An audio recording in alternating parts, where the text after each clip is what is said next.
You are listening to Miller and Moulton, exclusively on the Florida Sports Network. And now, here's Mark Miller and David Moulton. Top of the morning to you. How the heck are you, Miller and Moulton, on this Monday? We hope you had a great weekend. And thanks so much for joining us here on the Florida Sports Network, floridasportsnetwork.com. How was your weekend? Well, the one day that I didn't see you was very low-key. It was a tremendous weekend. We had our golf tournament on Saturday. What a great crowd we had out, full field, sold-out golf tournament, raised a ton of money for charity. What a terrific day that we had out there. I want to thank all the folks at West Bay. I want to thank our sponsors, Southwest Florida Golf Carts, Twin Peaks, Budweiser. Great job by all of them. Great job by Danny Butts and his staff at West Bay. Just put on a tremendous tournament from top to bottom. The food and beverage people were great.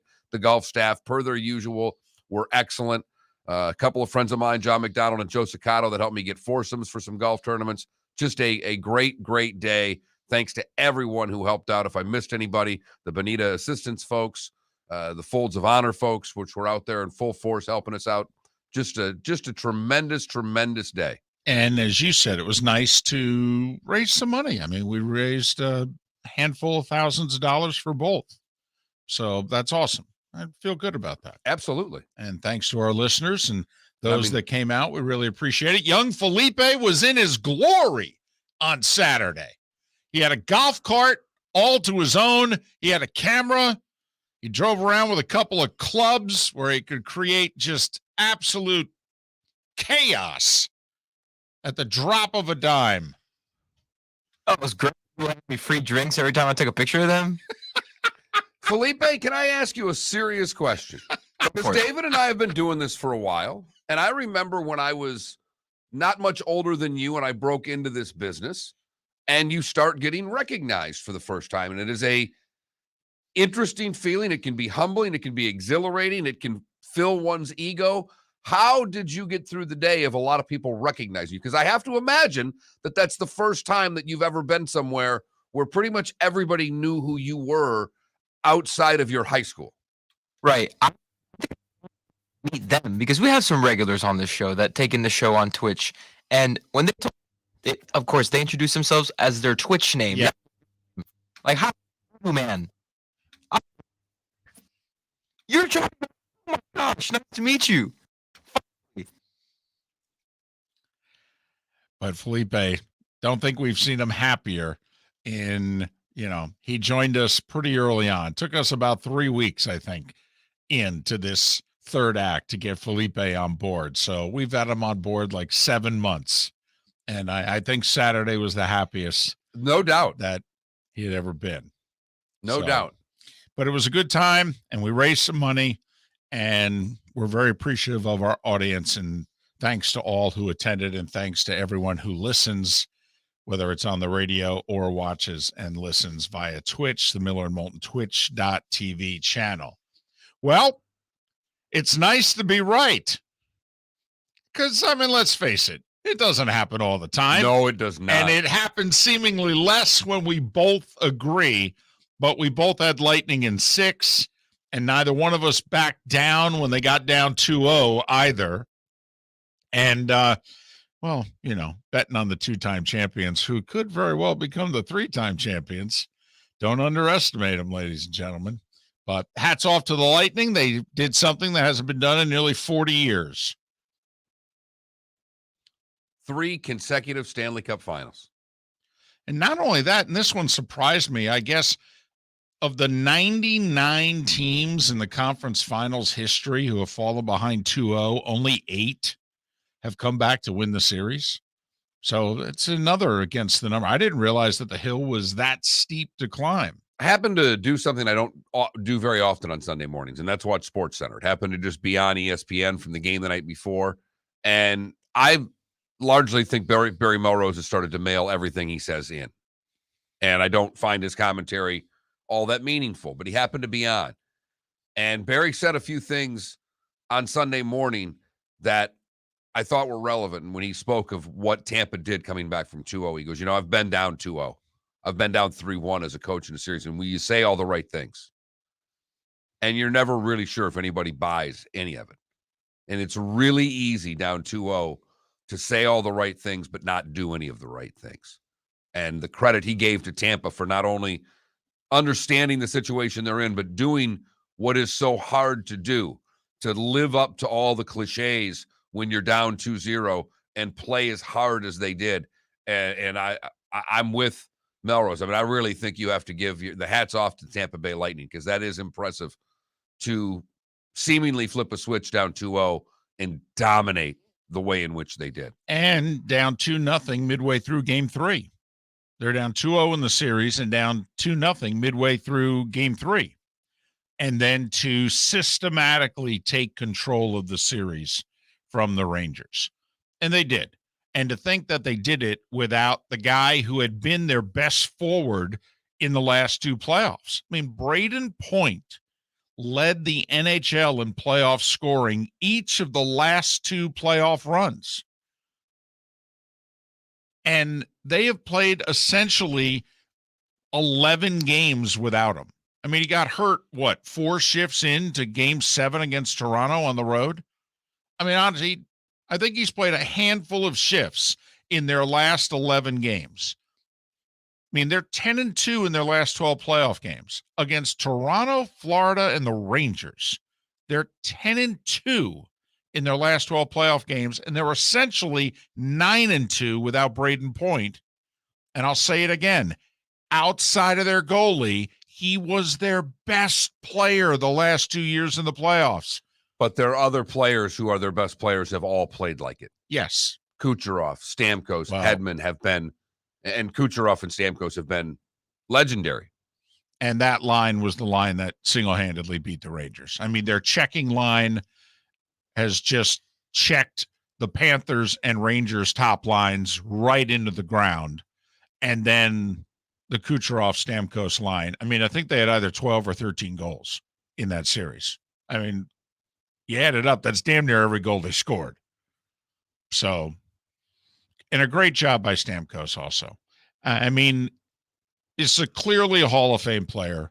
I mean, we're going to have the debate whenever this run is done, because there are multiple guys whose jerseys are going to go into the rafters in Tampa, and we're probably going to debate, so who was the best of this iconic group? But Stamkos, the captain, and that means something in hockey. And let's face it, he's been hurt the last couple years. And he was hurt when they went to the finals in 2015. And he had a golden opportunity when game 6 was tied against the Blackhawks. And he had a half open net and the puck on his stick in the slot, and he hit the post. And they didn't get the job done. And they would have had game 7 at home, theoretically, if he had buried the biscuit there. And then they couldn't get back to the finals. And then he's the captain of the President's Trophy team in 2019 that gets swept out. And then the injuries start happening. And while he had that great goal, which ended up being the cup winner in the bubble in 2020, I mean, Stamkos wasn't one of their 5 best forwards on last year's team in the playoffs. And this year at 32, when you're starting at a lot of mileage on him and a lot of injuries lately, and you're starting to think, I don't know if he's elite anymore. I mean, he's always going to be able to score 30. He's got, he's a goal scorer, but I don't know if he's an elite player anymore. It's arguably I know he had a 60-goal season, but Mark, I could make the case all around. This may be the best season of his Hall of Fame career. And then he's gone Gordie Howe in the playoffs, where he's been fighting. He's been really as much leading the physicality of the Tampa Bay Lightning as any other player out there from taking the body. That's what a great captain does. He sacrifices what it takes for the team, and he has led them. To me, he's been one of their leaders in checking. I don't know what the numbers pan out as far as who has the most hits, but Stamkos has been non-stop hitting, and it is contagious when your best players are doing it. So a historic run here by Tampa. This is their 3rd straight Stanley Cup final. The last team to do that was the Edmonton Oilers, who lost in the finals in 83 to the Islanders 4th and final cup. and then won the Cups in 84 and 85, beating the Islanders in 84 and then beating the Flyers in 85. And also the Lightning now making their case that post-lockout, 2005 season was lost, and we came out of the 2005 lockout with a salary cap. So this is the cap era beginning in 2006. And the Lightning making the case that as of now, they're the best franchise in the cap era, which is saying something because the Blackhawks won 3 cups in 6 years and they went to 5 conference finals in 7 seasons. I mean, 09 through 2015 was a hell of a run for the Blackhawks. 5 times they went to the conference finals in 7 seasons. 3 times they went to the cup and they won it all 3 times. And the Lightning are saying, hold my beer here. We've gone to 4 cups in 8 years. We've gone to 6 conference finals in 8 years. And we're trying, and you guys never went back to back, and we're trying to throw a 3-peat on the board. So, you know what? You guys had a hell of a run. We'll tip our hat to you. But I think Saturday we just passed you. 3 in a row. I mean, we're talking 40 years since this has been done in the sport. Remarkable achievement. Also done in the salary cap era. And I know there are hockey fans who think that the Lightning, not that they cheated, but that they kind of skirted the cap because in the last couple of years, they've had key guys who make big money injured. And when you're injured in the NHL, you can kind of take them off the cap. And then if they come back in the playoffs, there is no cap in the playoffs. So in theory, you can have a high-priced guy who's not on your cap during the regular season, yet he's available to play in the postseason. Kucherov was that guy last year. Stamkos was off the cap for quite a while in 2020. Listen, they just got to the finals without Braden Point, okay? There's no flukiness to this at all. There's no asterisk. There's no – listen, this is a great historic run. They deserve all the credit that you can muster. And they're not the only team that's gamed the system for the postseason. They just happened to do it with the Kucherov, made it look a little worse. Miller and Moulton. So hats off to the Lightning. And thanks to everybody who showed up for the golf tournament and our sponsors, Budweiser, Twin Peaks, and Southwest Florida Golf Carts. Miller and Moulton, we thank you so much for listening. Great show lined up for you today, right here. Where else but the Florida Sports Network?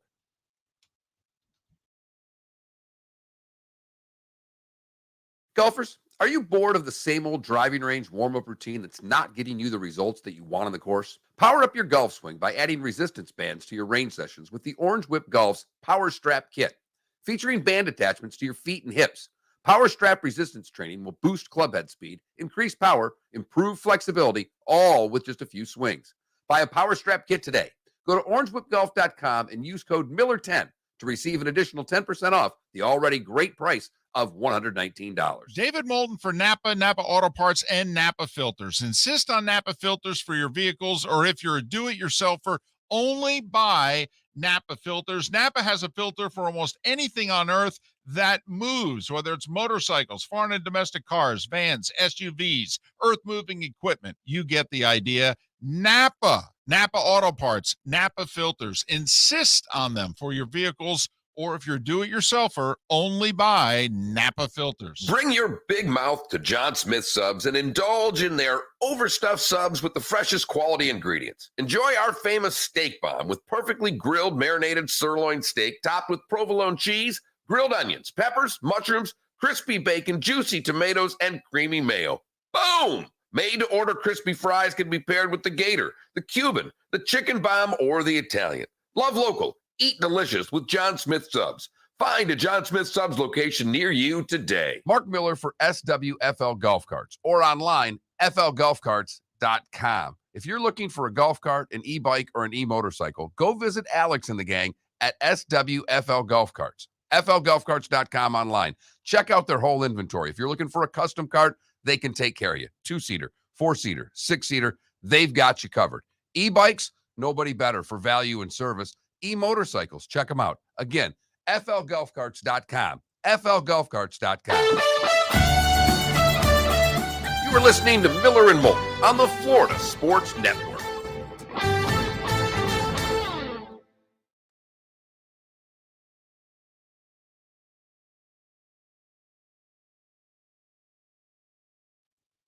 Yeah, I just deleted it from the computer. I'm replacing it with other things as well.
Canada Relief, we brought up LaRussa and his status mid to late last week. And then Saturday, I guess the crowd was chanting "Fire Tony" in extra innings.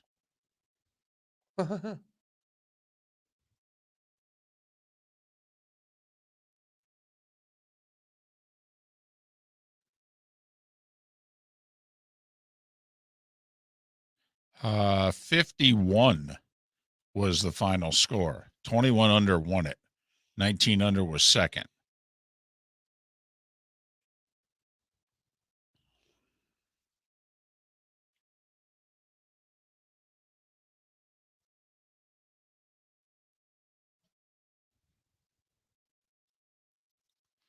Mark dialed up like the first few minutes of the LIV tour. Did you go Facebook or YouTube? YouTube. Mark dialed it up on YouTube in its first half hour during a commercial break. We listened to like 2-3 minutes of it just to hear Arlo White call golf for the first time.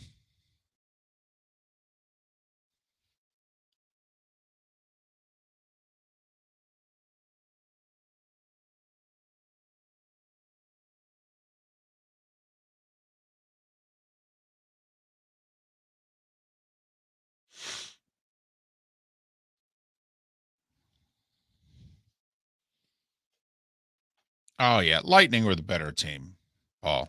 I mean, Coming back. they just were.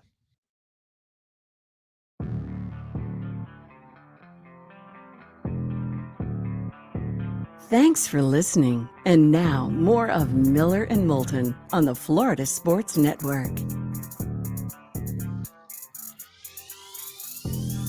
21 minutes past the hour. Top of the morning to you, Miller and Moulton, Florida Sports Network, floridasportsnetwork.com.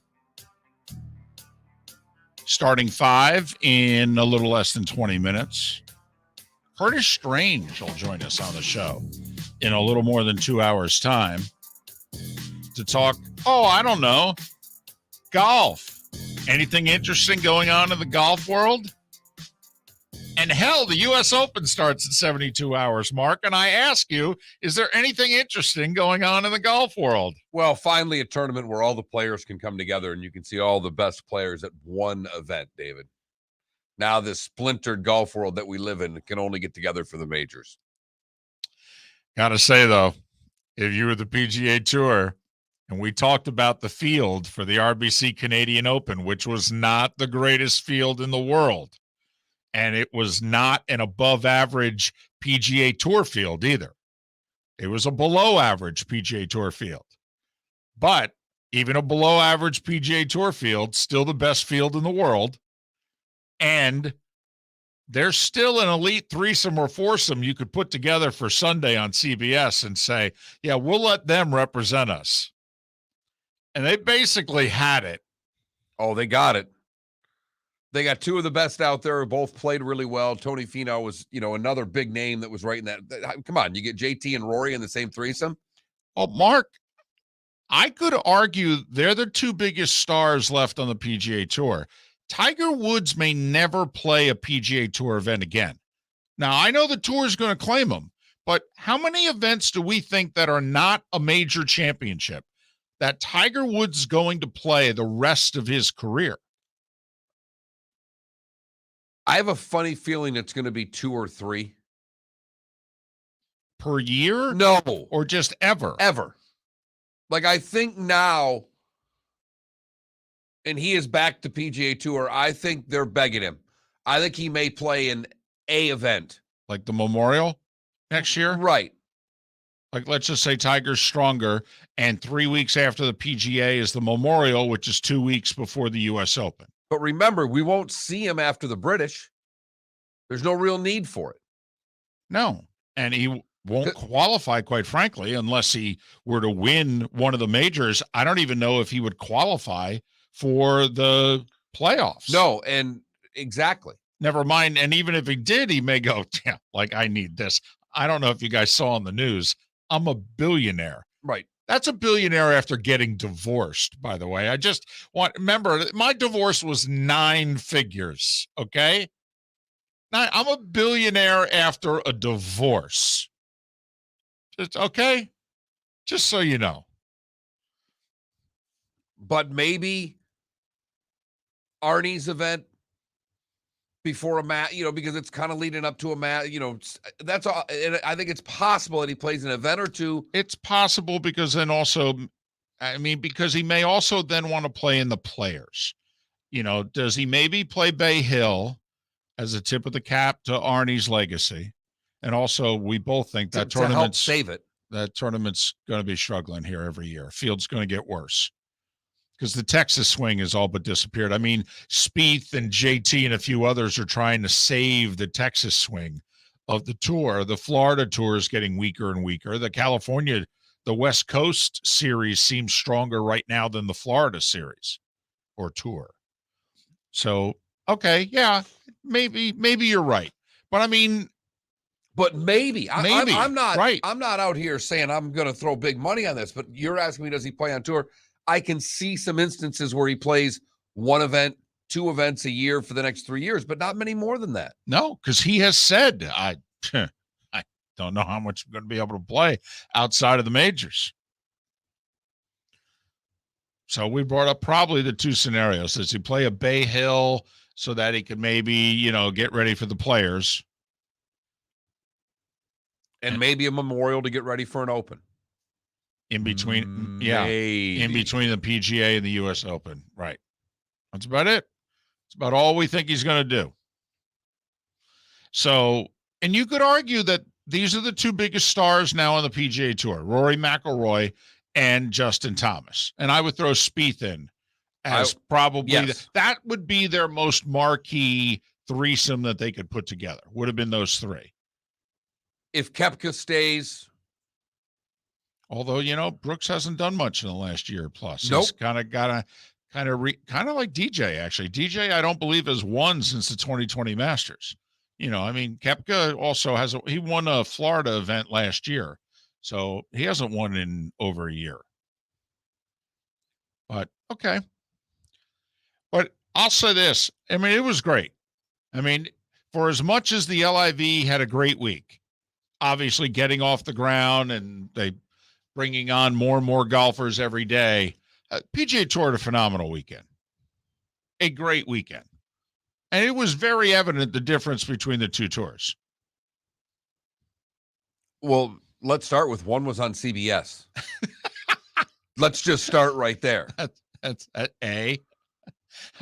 B. One my mom was watching. The other my mother has no idea even exists. B. There were a few people at the Canadian Open. And by a few people, we mean 40 to 50,000. Right. That's their first tournament in 3 years. Right.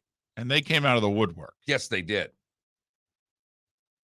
Now, I will say CBS, I hope everybody appreciated how CBS was going out of their way to show all the things that the PGA Tour has that the other series does not. They were even showing you clips from Thursday, Friday, and Saturday night parties and who was entertaining at the concerts. You and I have watched a lot of golf for a lot of years on CBS. I don't ever remember them showing us who the Saturday night concert series was at a PGA Tour event. Nope.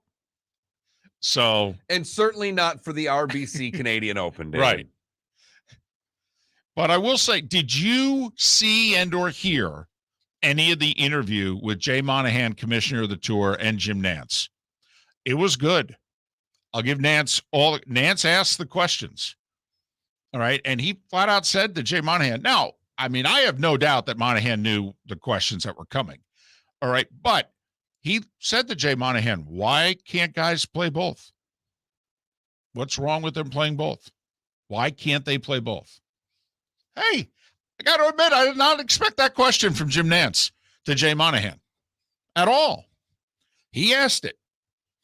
And he did the interview like a journalist. I will give Nantz all the credit. Well, after he pinned down Tiger a couple months ago, Monahan's chopped liver compared to Tiger Woods.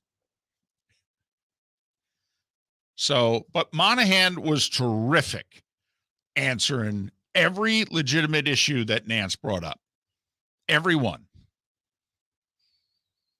And stood up for the tour and said, we're going to have the best next 8 to 10 years in the history of the tour. We're lined up, ready to go. The PGA Tour is only going to get better. Those guys don't want to be a part of it. Their loss. Purses must be going up. Maybe they found some of that money that everybody's been asking about. We all know the purses are going up. That's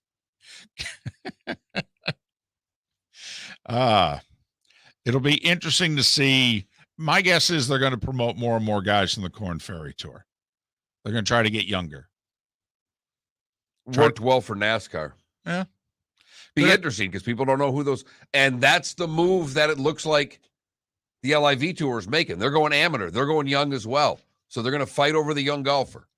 DeChambeau's 28. And for now, the LIV series has got him. Monahan strongly hinted that basically the guys that left will not be invited back. He did not go that far, but he strongly implied it, that don't think there's going to be a reconciliation however long down the road.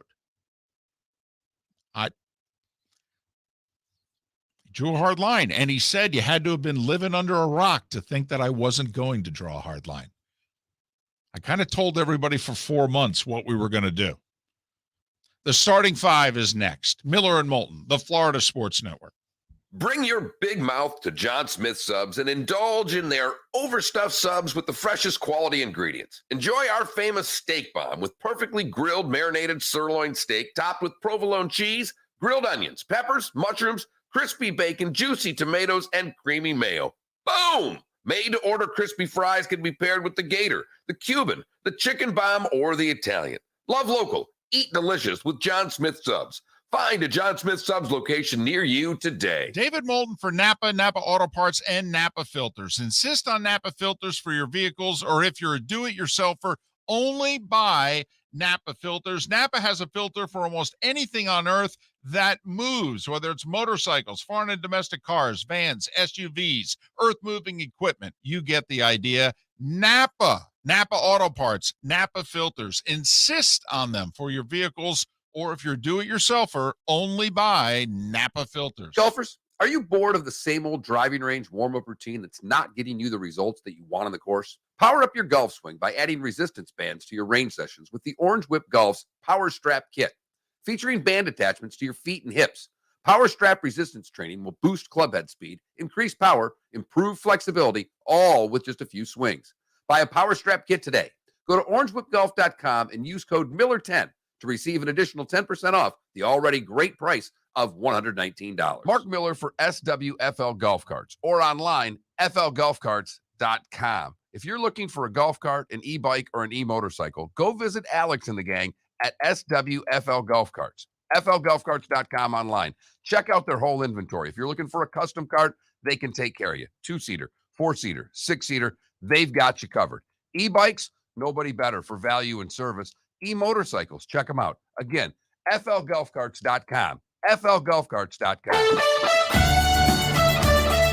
You are listening to Miller and Moulton on the Florida Sports Network.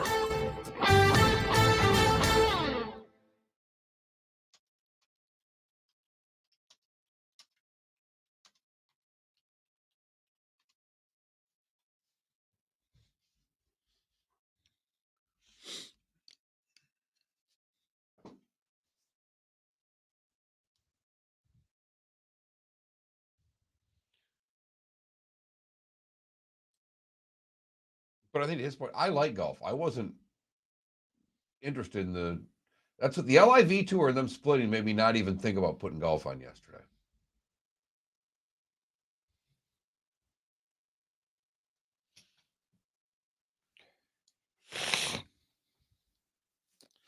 I watched it. I had it on. I got to admit, I was bummed because the LPGA Tour was on right before it, and it was going to a playoff. And it's the second time this year they've had an event on right before a regular tour event, and they just break away. They don't show you. This is an NBC. NBC will throw it on the Golf Channel. This is CBS. They don't really have a partner. So they're like, well, you can watch it on CBSSports.com and CNBC. Oh, okay.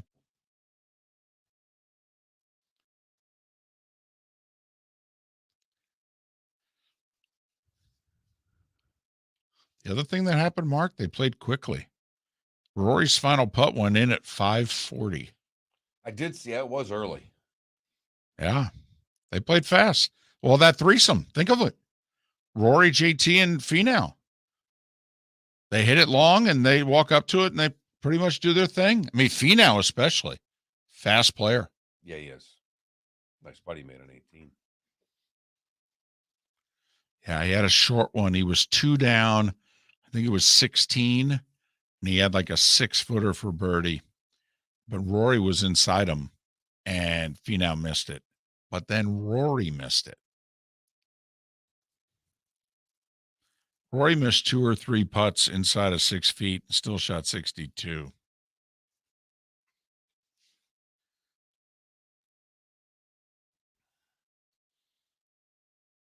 Yes, Adam. Norman early last week did an interview in which he said 54. That could end up being their field. They're 48 now. They could end up being 54. But it's also 54 holes.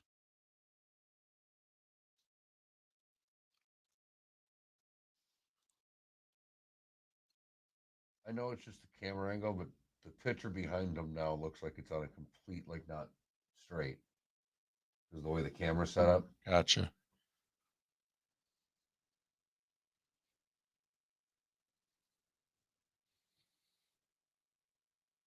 I got to admit, I'm impressed they've stayed with Windhorse because they hired Windhorse because of LeBron. Right.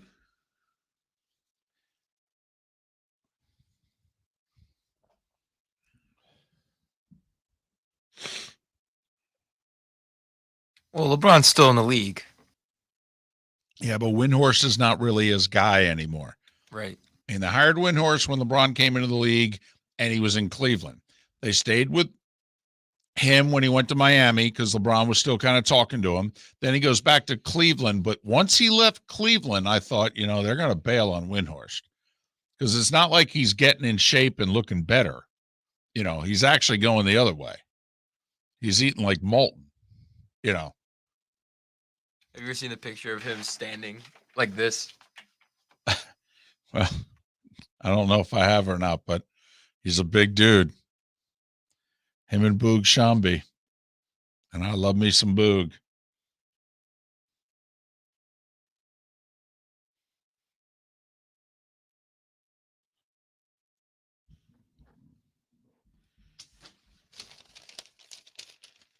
David. Yeah.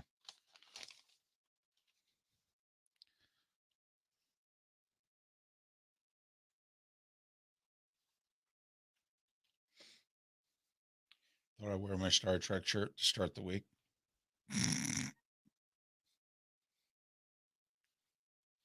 How's Eve doing? Good. Everything's fine. Good. Great.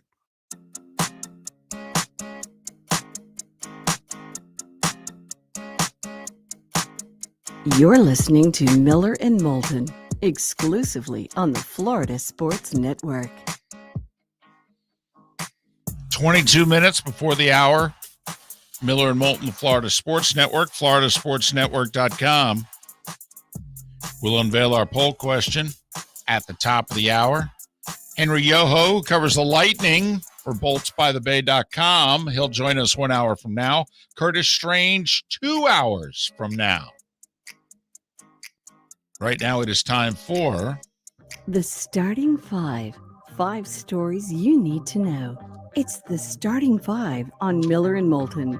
Here's number 1. Well, how about we start with golf? With the RBC Canadian Open. Rory McIlroy shoots an 8-under 62 in the final round, wins the shootout with Tony Finau and Justin Thomas. JT and Rory were tied with 2 holes to play. Rory finished birdie-birdie. JT finished bogey-bogey. Win number 21 on the PGA Tour for Rory McIlroy. He takes home the $1.6 million first place prize by winning the Canadian Open. Mark, did you catch Rory's comment about career win number 21 on the PGA Tour? I did not. So it's live. It's on the 18th green. It's Amanda Renner, formerly Balionis. She got married.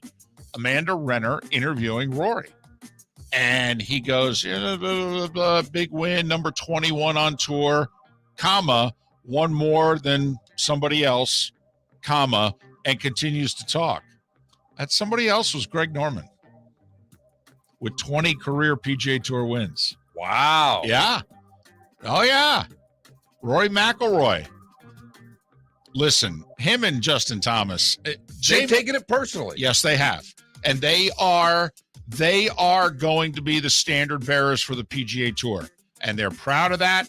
And you want to bring it on. Rory and JT both at the Canadian Open. And with Rory's comments on the green Sunday, it was basically, you want to bring this on? Bring it on. And that's great. And I love it. I love every minute of it. But if Bryson or DJ wins this week, it doesn't really matter whether or not Rory won the Canadian Open. Justin Rose bogeyed 18 for a 60. Or if he wins the U.S. Open and announces after doing so he's leaving for the LIV Tour. T4 for Justin Rose. Finau second, Justin Thomas third. I mentioned Rory, by winning the Canadian Open, won $1.6 million. That's because Charles Schwartzel won the LIV Series event in London the day before. And also his team won the team competition, where the 4 golfers divvy up the $3 million first place team prize. So Charles Schwartzel, for winning the 54-hole golf exhibition in London, won $4.75 million, 3 times what Rory won for winning the Canadian Open. LIVIN, that's living right there. 48 golfers in the LIV series. T48 mark in the Canadian Open earned you $22,568. 48th in the LIV series earned you $120,000. So that is the financial difference that we're talking about. Right there. Schwartzel won 3 times the money McIlroy did by winning a much easier event to win. And finishing 48th earned you almost 6 times the money that finishing 48th did in the Canadian Open. Brooke Henderson shot a 7-under 64 and then eagled the first playoff hole to win the ShopRite LPGA event in Atlantic City, New Jersey. Game 5 NBA Finals tonight in Golden State. Warriors 3.5-point home favorites. This is strength against strength, gentlemen.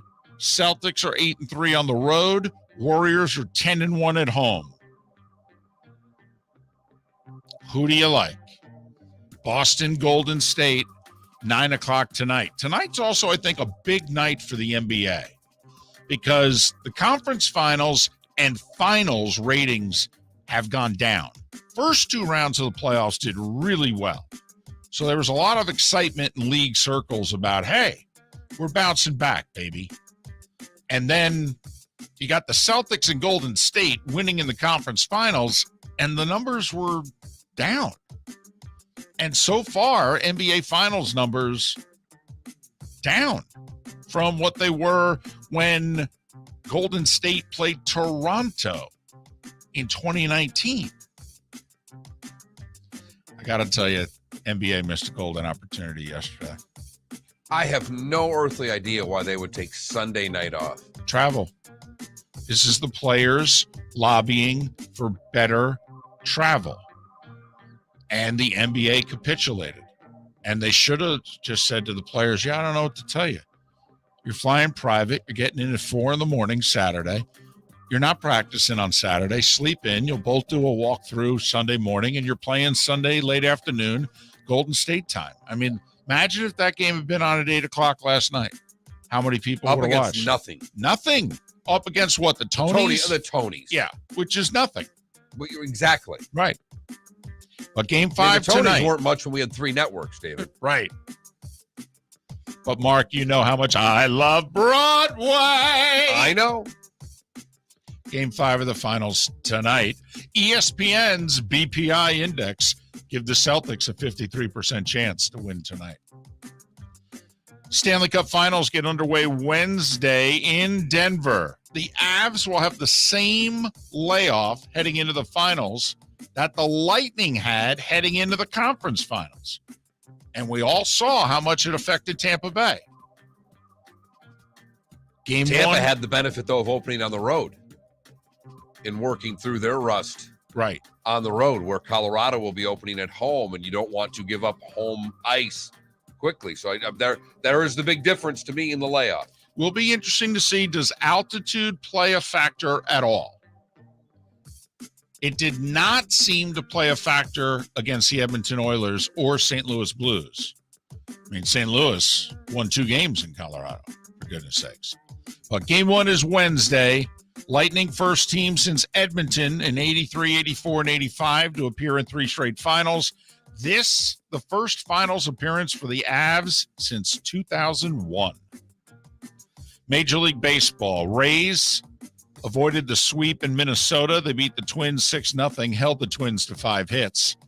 Marlins got beat by the Astros going for the sweep in Houston, 9-4. Verlander gave up just 3 hits. All of the runs were unearned because the Astros had 3 errors. Justin Verlander is 8-2, and right now would be probably final 2 for the Cy Young Award. Yankees hit 4 homers. Matt Carpenter with 2 homers, 7 RBIs. They bombed the Cubs 18-4. They've won 4 in a row. They have the best record in baseball. The Braves have won 11 in a row. 11 in a row. They're just 5.5 back of the Mets now. 5-3 winners over Pittsburgh. Mets did go 5-5 on that 10-game road trip by beating the Angels 4-1 last night. Phillies saw their 9-game winning streak snapped. Arizona bombed them 13-1. Think about how bad the season had gone for the Phillies. They just won 9 in a row, and they're 500.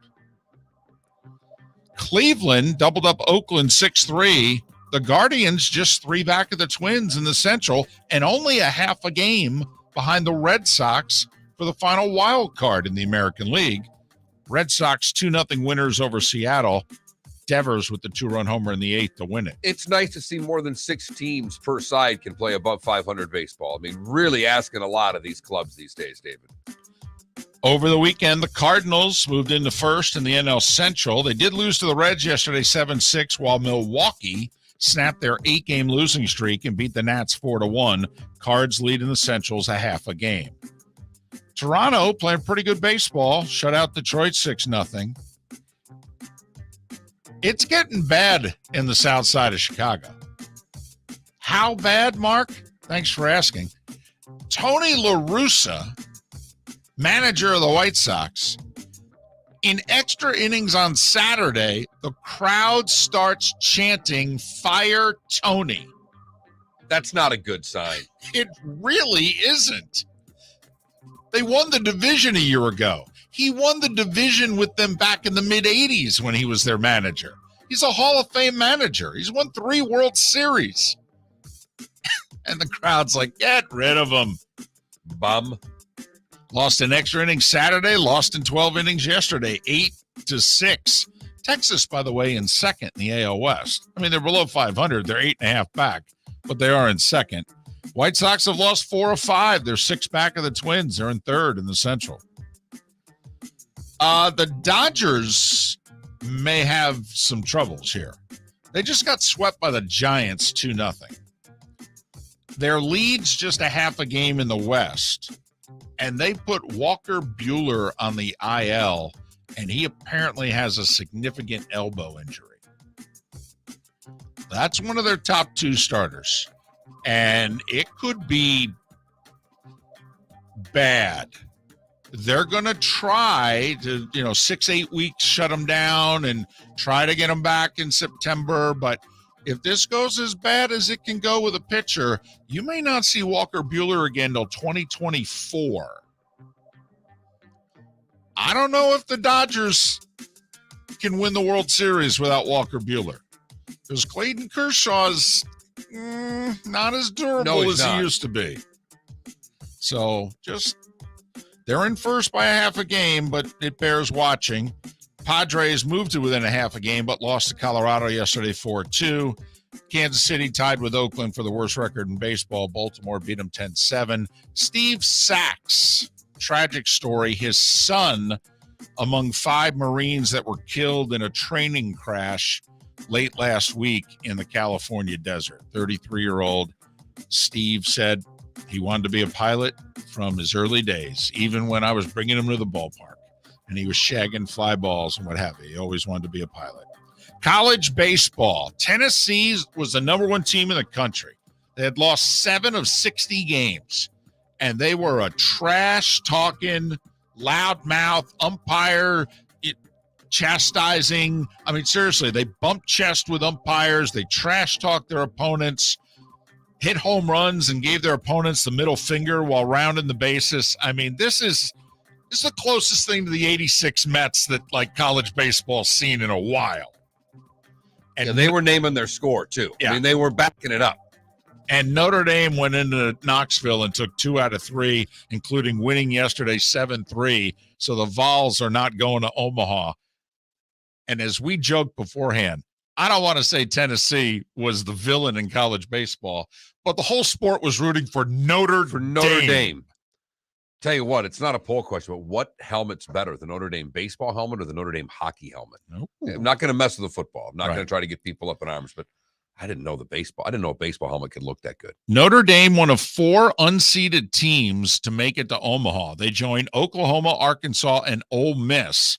Texas and Texas A&M are also in Omaha. The 2 other berths will be decided today, Stanford and UConn, and then Oregon State versus Auburn. Both games on ESPN2 at 4 and 7:30 if you're interested. Daniel Suarez wins at Sonoma, first Mexican-born driver to win on the NASCAR circuit. He held off Chris Buescher.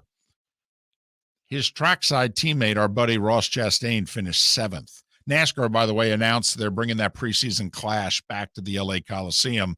Hey, that's it for Fox on NASCAR. They're done. They're taking next week off, and then the series moves to NBC. So adjust, race fans. The coverage gets worse, just so you know. And Floyd Mayweather, Mark, they had 3 years worth of boxing Hall of Fame classes because of the pandemic. All went in at the same time this weekend. Floyd Mayweather headlined a class of essentially 36 people, the 50-0 fighter, who apparently was very emotional and very modest. Broke down in tears. Yeah, over the weekend. And said he was giving his Hall of Fame ring to his dad because he earned it. And that, gentleman, was... That was the Starting 5 every weekday morning at this time on Miller and Moulton.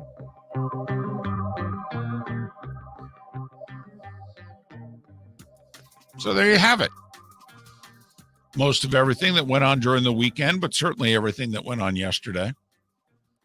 Miller and Moulton. Love Rory throwing a shot across the bow at Greg Norman. I absolutely love it. Yep. Getting personal. Well, yes. And Rory's the one that's taking it personally. Greg Norman's not taking it personally. Rory's taking it personally that people are leaving for this tour. It also, I think, gives you an idea as to the reception that Phil and DJ and a few others are going to receive at the U.S. Open this week from the locker room. I don't know if they'll be booed by a single person on the grounds.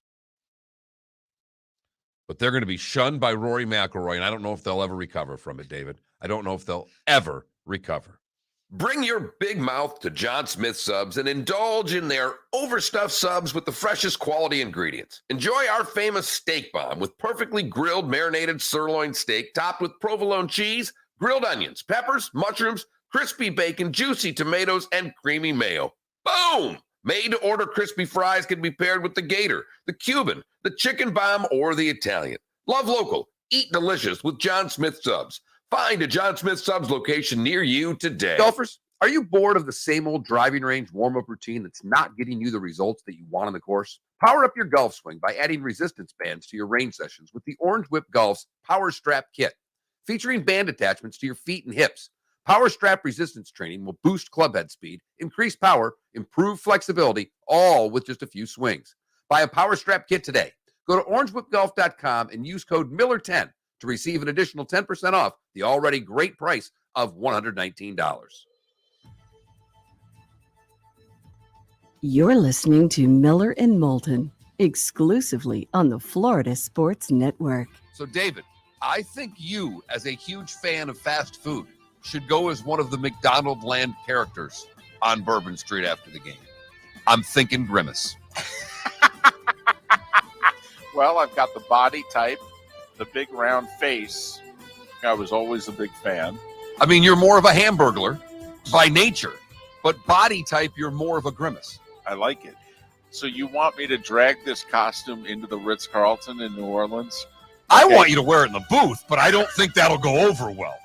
I think if you walked up as Grimace and stood next to Aikman in the booth, I think he'd fire you on the spot, and I don't think Buck would be able to do the broadcast. He'd laugh for 3 straight hours. Thanks for listening to Miller and Moulton, only on the Florida Sports Network.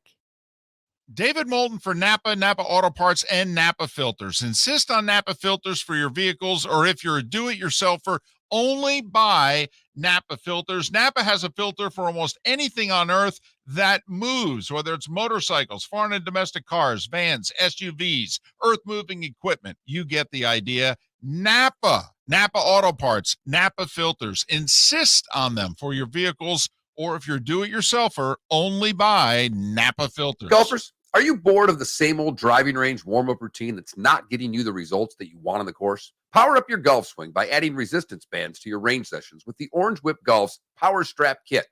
Featuring band attachments to your feet and hips, Power Strap resistance training will boost club head speed, increase power, improve flexibility, all with just a few swings. Buy a Power Strap Kit today. Go to orangewhipgolf.com and use code Miller10 to receive an additional 10% off the already great price of $119. You are listening to Miller and Moulton on the Florida Sports Network.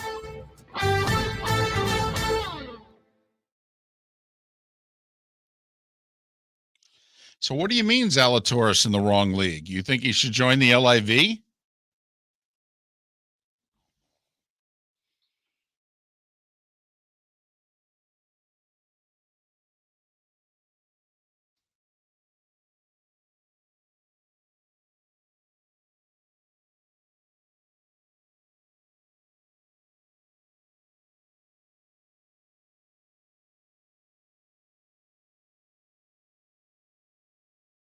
Adam, I didn't hear about that. So did McDonald's in Russia change their name? That's funny.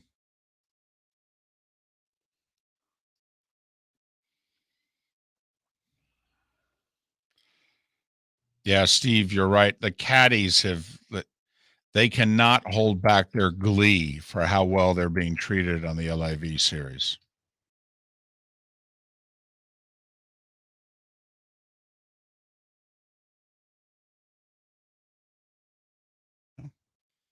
Right, Paul? Where are you going to go? Answer the LIV series. Hello.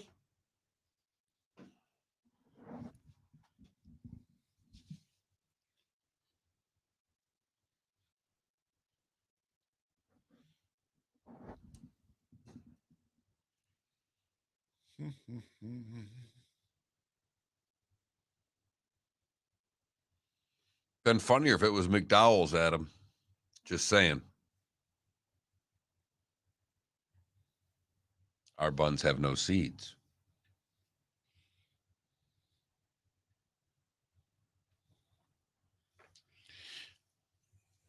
Well, right. I guess McDonald's doesn't want their branding in Russia right now, so they changed McDonald's to McDaniel's. That's hysterical.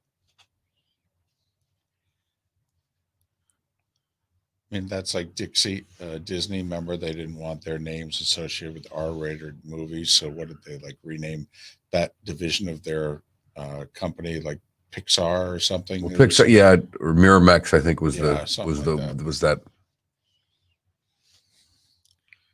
Did you guys see the USFL player that was hit so hard that his wisdom teeth fell out? Heard about it, but didn't see it. He was mic'd up for it too. Oh, wow.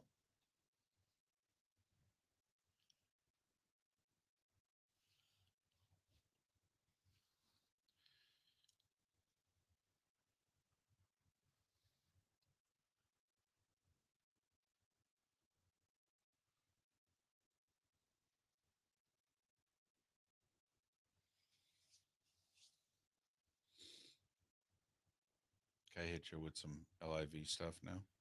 Sure. I mean, are you thinking about anything else? No, that's okay.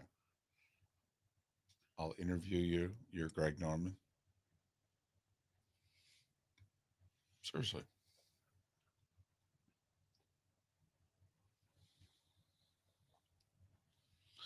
Poll question also. We're going to do that. You want to do that off the top? And sure. Then How do you want to write it? say, type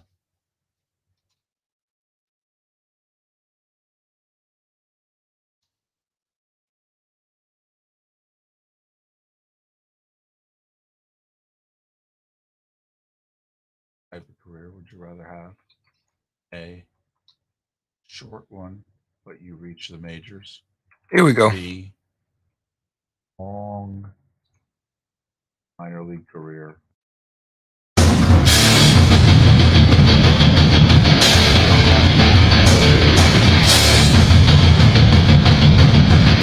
You are listening to Miller and Moulton, exclusively on the Florida Sports Network. And now, here's Mark Miller and David Moulton. Top of the morning to you. How the heck are you? Miller and Moulton here on the Florida Sports Network, floridasportsnetwork.com. Thanks so much for being with us. Hope you had a great weekend, and we thank you for starting your week off with us. Do we have a poll question? Well, I've had an idea for one. All right.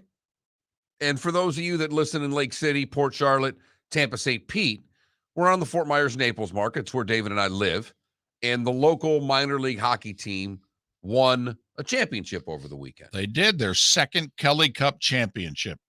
So it got me thinking, with the Lightning making it to the finals, would you rather have the short career, a cup of coffee in the majors, you get up for your game, you get your game in the show, or you get your 3 weeks in the show, or whatever the case may be. Right, like Costner said, 21 days. Right. You get your crack at it in the show, and you have a short professional career, couple, right. 2-3 years. You don't make it to 30. It's done. You're in your late 20s. Or a long minor league career and win a championship, but never make it to the majors. Huh. My guess is most people will pick the show. I think they would as well. Even though you only get paid that money for the time you're in the show. I mean, just you're not so getting you know. any pension. No. But I mean, just so you know, yes, the show minimums, let's just say whatever sport it is, it's $600,000. This is kind of more baseball and hockey centric than it really is. Right. The other sports. I guess you could have a long career. I guess basketball, you could play overseas and in the G League. And I mean, there are guys that have made a career out of not playing in the NBA and played basketball for a lot of years overseas. And you can make significant money. I mean, you can be a millionaire playing overseas. There's no question. But I like it. I say go with it. All right. We'll get it up here. So the very short pro career, you make it to the show. Right. Or the long career, but it's spent in the minors, the high levels, and you win championships, though. You have one of those great minor league careers. But trying to give the impression, you get your jersey in the rafters.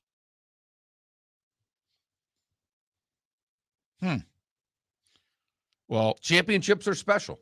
Right. At any level. Well, but also making it to the show, even for a very short period of time. I mean, you've got a good friend who's got his jersey up in the rafters. Yeah, he'd rip that thing down right now to have 10 games in the show. Right. Is my guess. Right. Now, also, we are including in our poll question a championship. Right. You get a minor league championship. You get your ring. And unfortunately for him, he lost in the finals on his way to the minors, and he lost in the finals while in the minors. So, Hope you're having a hell of a morning if you're on the evening right now. Way to start your week off with us, Tom. Come on. His Yankees are crushing it. He's all right. He'll be just fine. He'll be fine. Miller and Moulton. So that's the poll question, floridasportsnetwork.com. That Mark Miller, I'll retweet it here in a moment here at the David Moulton. Can I interview you and you play Greg Norman? Here? Yeah, absolutely. All right. So last week's happened on your tour. It happened on the PGA Tour. What would you do right now if you were Greg Norman? Right now, what's one thing that you would dramatically alter? Their next event is at the very end of the month in Portland. What would be the thing I would alter of my next tournament? Yeah. You're asking me if I'm Between Greg Norman? now and let's just say they're playing, I think, another Thursday through Saturday.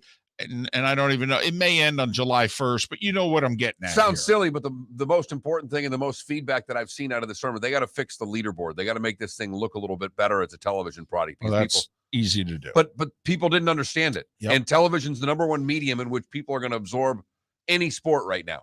And the television product was not good enough in week one. Well, it's interesting. People liked everything about the television product except the leaderboard.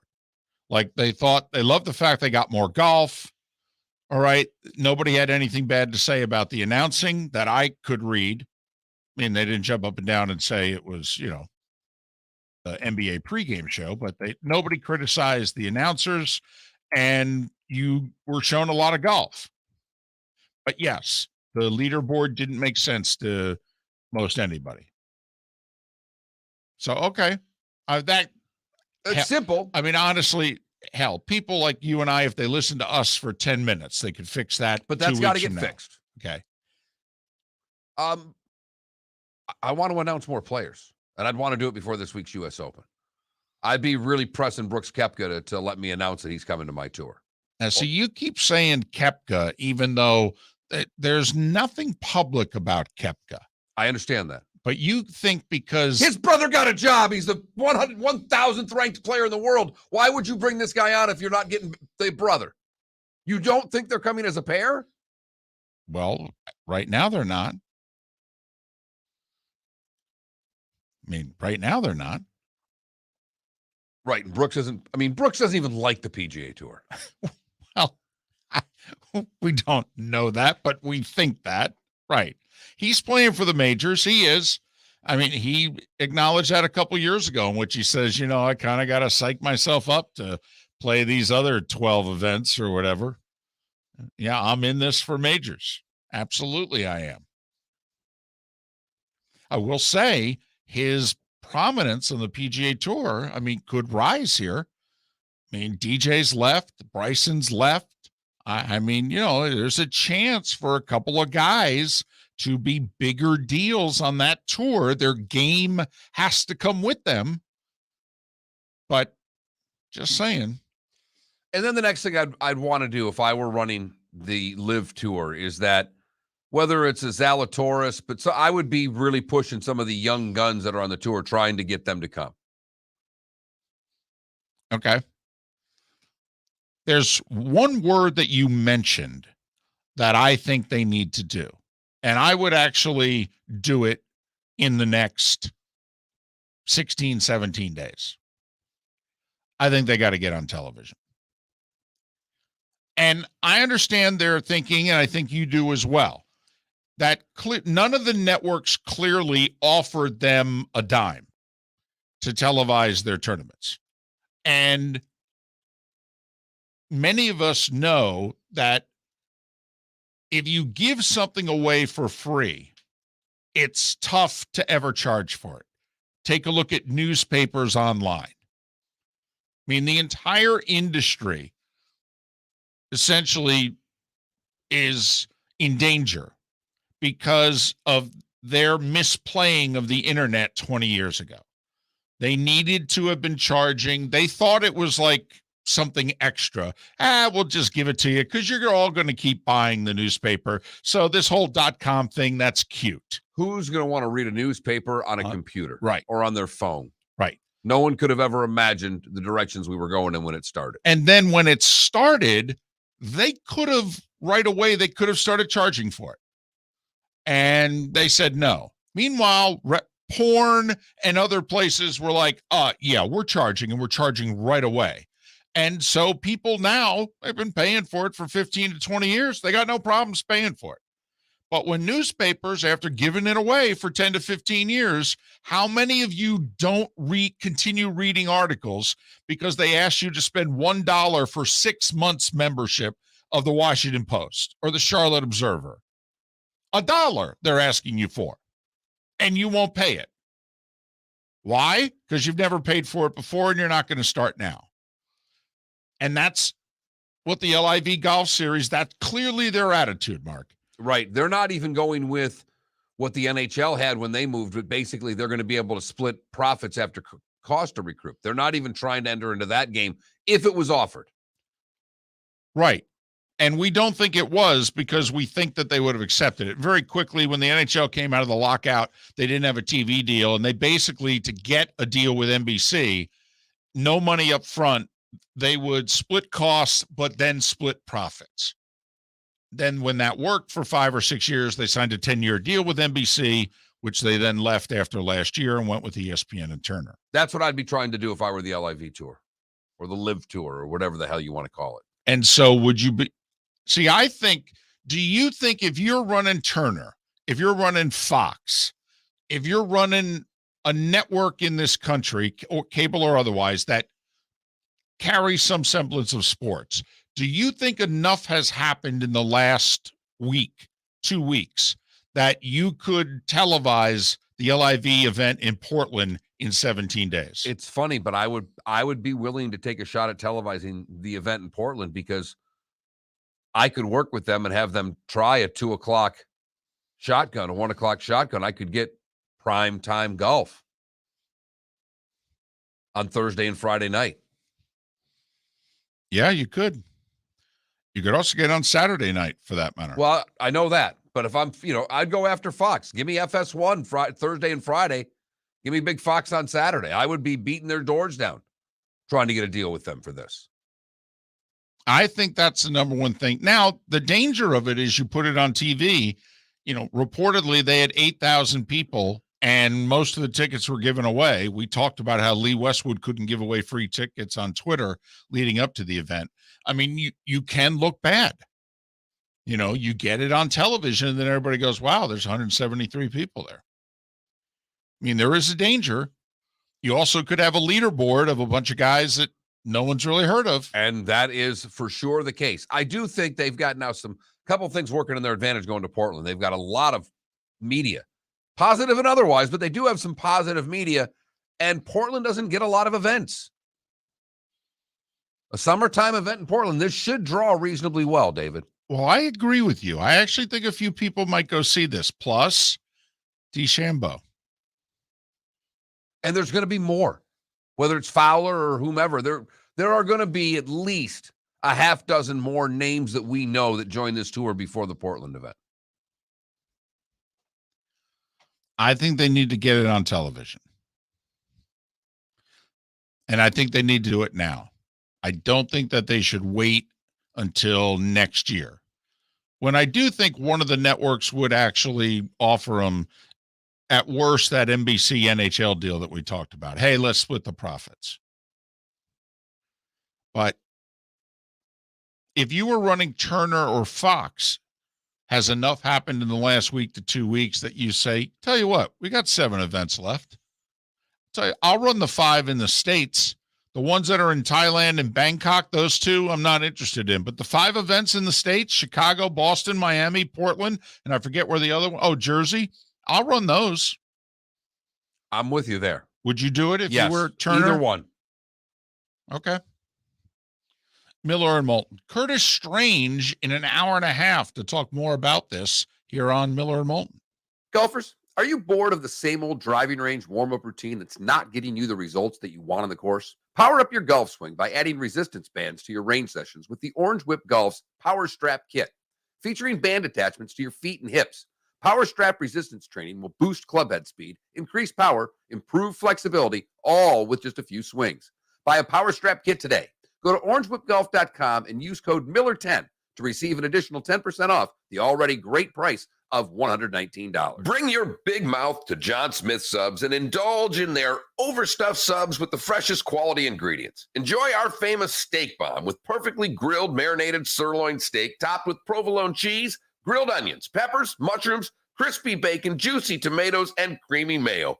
Boom! Made-to-order crispy fries can be paired with the Gator, the Cuban, the Chicken Bomb, or the Italian. Love local. Eat delicious with John Smith Subs.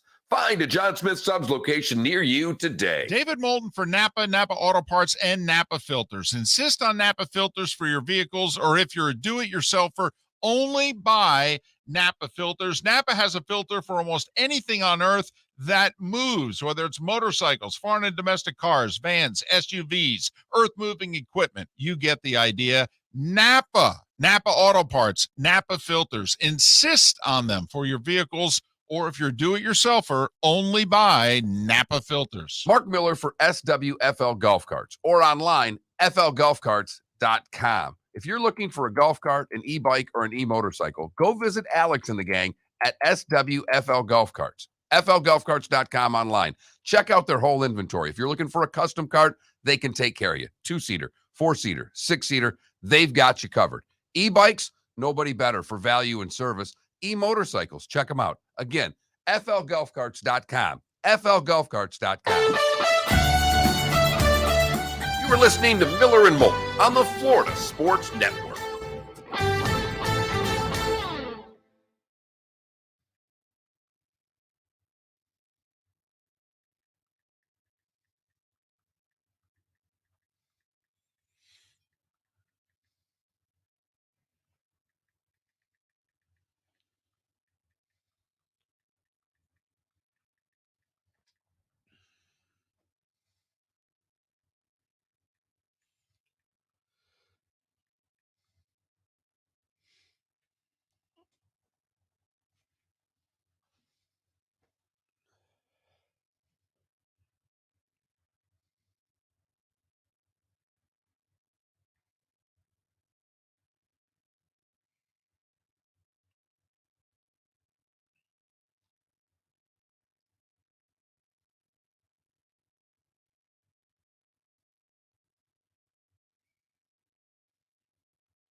Yeah, not much. I mean, Miranda rights established today. New York Times published the Pentagon Papers. Thurgood Marshall appointed to the Supreme Court. I mean, not the greatest. Okay, I don't have any of those. I Not the have greatest, the greatest day. my favorite one was that children cannot be sent by the post office today in 1920. You can no longer mail children. Huh. That was my You favorite. could.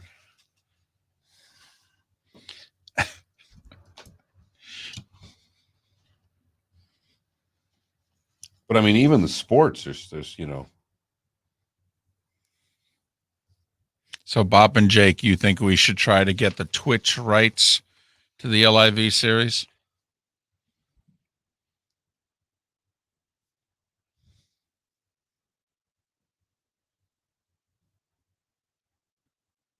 I did research for it, sent it to him. Obviously, I wasn't there. Ammo, the scramble was great. One of the best, if not the best tournament we've ever had. It was awesome. We had 20 minutes of rain. Besides that, tournament was great.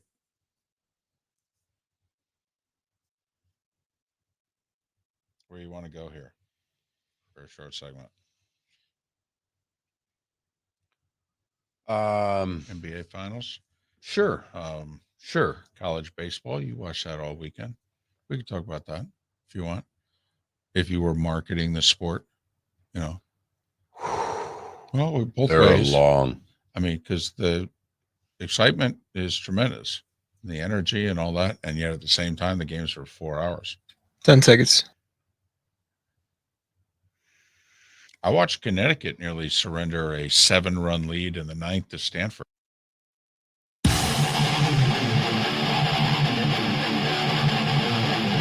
You're listening to Miller and Moulton, exclusively on the Florida Sports Network.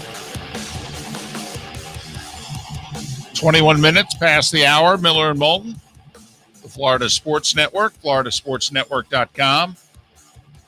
We'll talk a little Lightning coming up in about 20 minutes. Curtis Strange in a little more than an hour. Henry Yoho, who covers the Lightning, he'll join us in 20 minutes. And for those in our bonus hour, the head coach of the Florida Everblades, who won the Kelly Cup, Brad Ralph, will join us at 9 o'clock. Thanks so much for being with us. Game 5, NBA Finals tonight. Come on now. Series is tied at 2. This is what we were rooting for. Game 4 was a good game down the stretch. Steph was best player on the planet down the stretch. He was terrific. 43. Made the shots. They got the stops. Had a close game for a change. Boston just relying on the 3 ball, though. God forbid. I got a couple of guys who are bigger than the Warrior defenders. God forbid you post one of them up and try to score a 2. But however it worked out, you always watch the rebound line. What did Golden State do in game 4? They dominated the glass. They were like plus 14 or something like that on the boards. Because they were minus 16 in game 3, right? It's remarkable how very different all 4 of these games have been. Can I just say, I think the Boston Celtics played the stupidest fourth quarter I have ever seen in my life in game 4. You're not the only person to say something like that. There were a lot of Celtics fans and NBA observers who were like, what are you guys doing? Tell you what they're doing. Standing around shooting threes. They're just hot threes and not hitting many. It's funny how the game looks when you just are dribbling the ball, not passing it, and then with 4 seconds to go going, oh, somebody shoot a 3. Yeah, you look bad. And Jason Tatum needs to step up. I mean, he's got Nemanja Bjelica clamping him. Do you know who that is, Mark? Wait a minute. I mean, no offense. Don't say anything else. That sounds like a communicable disease. Who does he have guarding him? Nemanja Bjelica. And clamping him. I mean, Over 5. I mean, Mark, if you catch a case of that, aren't you out like 6 to 8 weeks? Not without at least a strong dose of penicillin, David.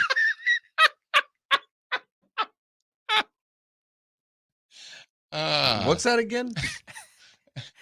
Pneumonia. Not pneumonia. So pneumonia, I'm out for 3 to 4 weeks there. The J is silent. It's not pneumonia. It's pneumonia. Pneumonia. Bjelica.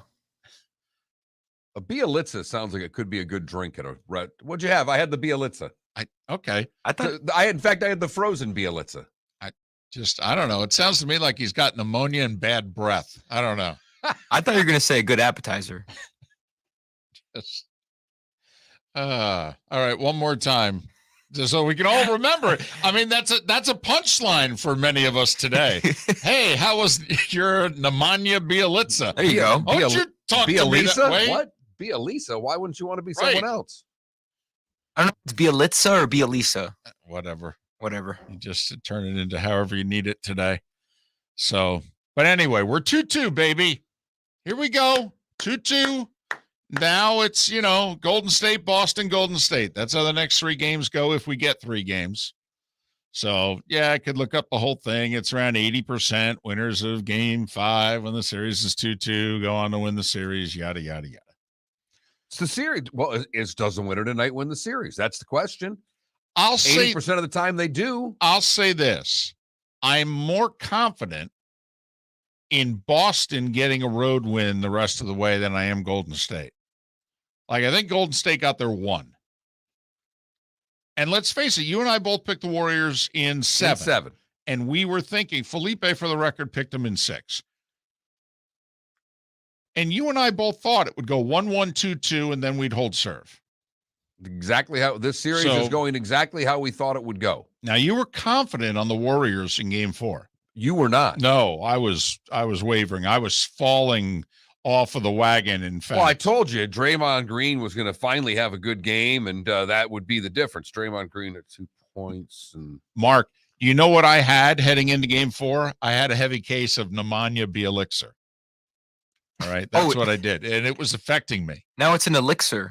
B elixir. It's just, come on. You Go got to with it. roll with the you got to punches. just go with it Come at that on. point. Come on. Help me out here. I did. And it was affecting me. I mean, you know, that's like worse than a 24-hour flu. It definitely is. You know Right. why? There's no booster for that. Oh, hell, I've taken 4 of them. I mean, my hope is that it's killed at least pneumonia B elixir. Damn. Want to kill something. But It's you're- Bielitsa, right? But I was wavering. No, I'm Bielitsa. Bielitsa? Yeah. Is that like be elite? So I've got pneumonia and I'm elite. That's what I Right. need to think of with this name. Exactly. Pneumonia Bielitsa. Bielitsa sounds like could be like a European soccer player. Or an elite pizza. An elitza. That'll be easy An to Elitsa? remember. An elitza. I think it's got Canadian bacon on it. I really think you're throwing something different on a Bielitsa. Do you get a bang out of Mike Breen if Bielitsa hits a shot? So 2-2 tonight. 9 o'clock, though. That's another thing. I know. That's why they should have played last night. I It was a know. golden opportunity. You could have had an 8 o'clock tip, you know, get the sucker over before 11. Would have had Sunday night ratings versus Monday night ratings. No offense for the billions that ESPN and Turner are paying these guys. You look at them and go, yeah, you got to suck it up for a game. Sorry, it's short travel. By the way, once they start the Stanley Cup Finals, you know what they're pretty much doing? Playing every other day. And their travel's about the same. Yeah, it's a little bit more. Not much. It's one game, by the way, we're asking you. I'll admit I was shocked that there wasn't basketball last night.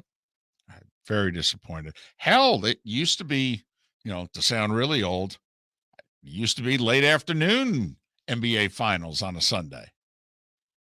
But golden opportunity last night missed. I think so. To have a 7 or 8 o'clock tip. Nothing against it. Now you're going Monday. What are they? Monday, Thursday. I think Monday, Thursday, Sunday, right? Because the hockey finals are Wednesday, Saturday. Yeah, Monday, Thursday, Sunday. Should it go 7? Hey, you know that Draymond Green has more fouls than points in the I do. series? That is tough to do when Yeah. you're supposedly an elite player. Yeah. It's 2-2, and he has been hot garbage in this series. A little better, at least 9 assists, I think. 9 assists, 8 rebounds, or 8 and 9 with those two statistical categories in the game 4 win, but 2 points. Yeah, 18 fouls, 17 points. Hasn't made a 3. No. And they're going to leave him all day open for that 3. All day. Absolutely. And as you pointed out, that's when their offense is going, they run him off the top of the key, and he can take that shot. But right now, they're just backing off and saying, Right. go ahead, Draymond, shoot it. And he's in a funk. I mean, being at home, maybe that'll help. I will say, I thought he played better in games 1 and 2 than he did 3 and 4. He was lousy in Boston. Came up with 1 big rebound, though, late. But, oof. Miller and Moulton. Game 5 tonight. Can I ask this question? And Felipe, feel free to chime in. Jerry West is the only player in NBA Finals history to be on the losing team and be Finals MVP. Curry has clearly been the best player in this series. It ain't close. I mean, hell, he had 31 in the game 3 loss and shot over 50% from the field. Let's just say Curry keeps playing the way he's playing. This series is close. Boston wins in 7. Could you vote Curry MVP? Yes. It's only happened one time before. They didn't even give it to LeBron in 2015 when he averaged 36, 9, and 8 in the series. And they gave it to Andre Iguodala instead. I mean, Just a quick question. Could you vote for Steph? This series Yeah. plays out, but Boston wins it. Curry is clearly the best player in this event right now. Because if not, it's Brown. Tatum? No, not Tatum. No? All right. I don't think so. Not at this point. Tatum could still win it, but he'd have to do so in the next 2 Boston wins. Golfers, are you bored of the same old driving range warm-up routine that's not getting you the results that you want on the course? Power up your golf swing by adding resistance bands to your range sessions with the Orange Whip Golf's Power Strap Kit. Featuring band attachments to your feet and hips, Power Strap resistance training will boost clubhead speed, increase power, improve flexibility, all with just a few swings. Buy a Power Strap Kit today. Go to orangewhipgolf.com and use code Miller10 to receive an additional 10% off the already great price of $119. Mark Miller for SWFL Golf Carts or online, flgolfcarts.com. If you're looking for a golf cart, an e-bike, or an e-motorcycle, go visit Alex and the gang at SWFL Golf Carts. flgolfcarts.com online. Check out their whole inventory. If you're looking for a custom cart, they can take care of you. 2-seater, 4-seater, 6-seater, they've got you covered. E-bikes, nobody better for value and service. E-motorcycles, check them out. Again, flgolfcarts.com. flgolfcarts.com. David Moulton for Napa, Napa Auto Parts, and Napa Filters. Insist on Napa filters for your vehicles, or if you're a do-it-yourselfer, only buy Napa filters. Napa has a filter for almost anything on earth that moves, whether it's motorcycles, foreign and domestic cars, vans, SUVs, earth-moving equipment. You get the idea. Napa Auto Parts, Napa filters. Insist on them for your vehicles, or if you're do-it-yourselfer, only buy Napa filters. Bring your big mouth to John Smith Subs and indulge in their overstuffed subs with the freshest quality ingredients. Enjoy our famous steak bomb with perfectly grilled marinated sirloin steak topped with provolone cheese, grilled onions, peppers, mushrooms, crispy bacon, juicy tomatoes, and creamy mayo. Boom! Made-to-order crispy fries can be paired with the Gator, the Cuban, the chicken bomb, or the Italian. Love local. Eat delicious with John Smith Subs. Find a John Smith Subs location near you today. You are listening to Miller and Moulton on the Florida Sports Network.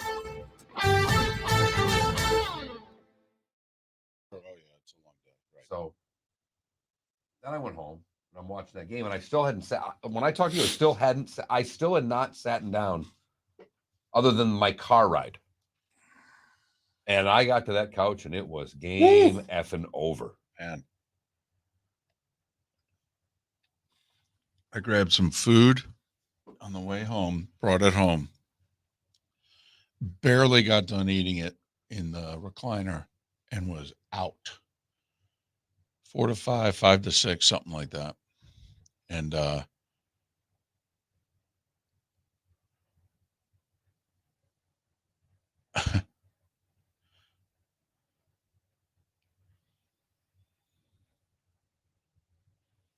I had to laugh. You know, the other thing too that I found really watching the replay of that game, of the Lightning game, sitting there in the morning when I'm stone sober, early morning, wide awake, paying attention to little things. He never goes to Ferraro.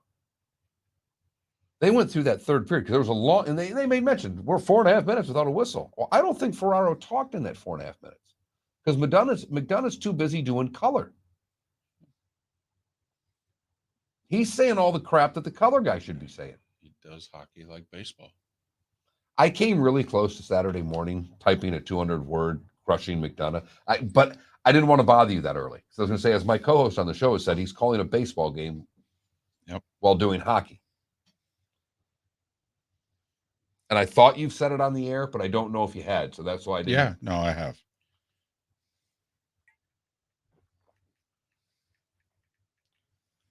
But they interview, because I watched all the post, they interview Stamkos. She says, third question. He gets all the team shit in. Third question. You had 2 goals tonight. Can you talk about your performance? 7 we's, 4 teams. And it's in a question specifically about him. Hey. Yep. Team's great. The Orioles, Angelo's brother sued? Yeah. Sued his brother and his mom. Have you seen what's going on in pro sports right now? So the sister of the Spanoses is suing her 2 brothers on the LA Chargers. And then the youngest son is suing dad to gain control of the Orioles. Yes. Yeah, there's like chaos going on. I mean, we're watching Succession play out Yes. in real life. Yeah.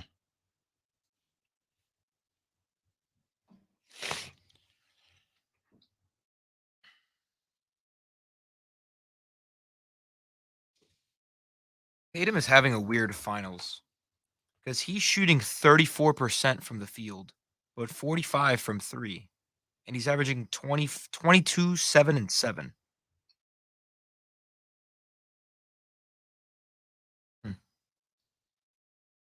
Bolts by the Bay podcast. BoltsByTheBay.com. BoltsByTheBay.com. Cooking Slim Jims? What? Sorry, what? I've been eating Slim Jims for 40 years. Never heard of that.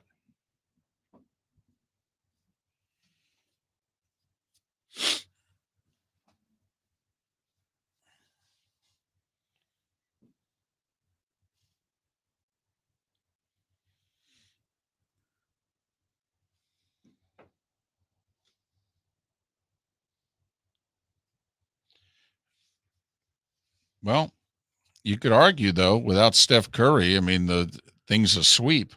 I mean, it's the most valuable player.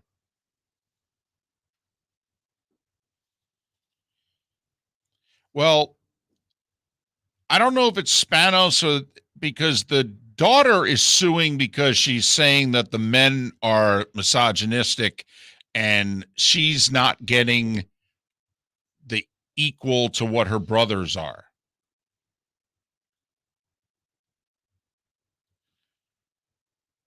Meanwhile, all of Baltimore is rooting for Angelos's kid to win the suit. Right. 10 seconds.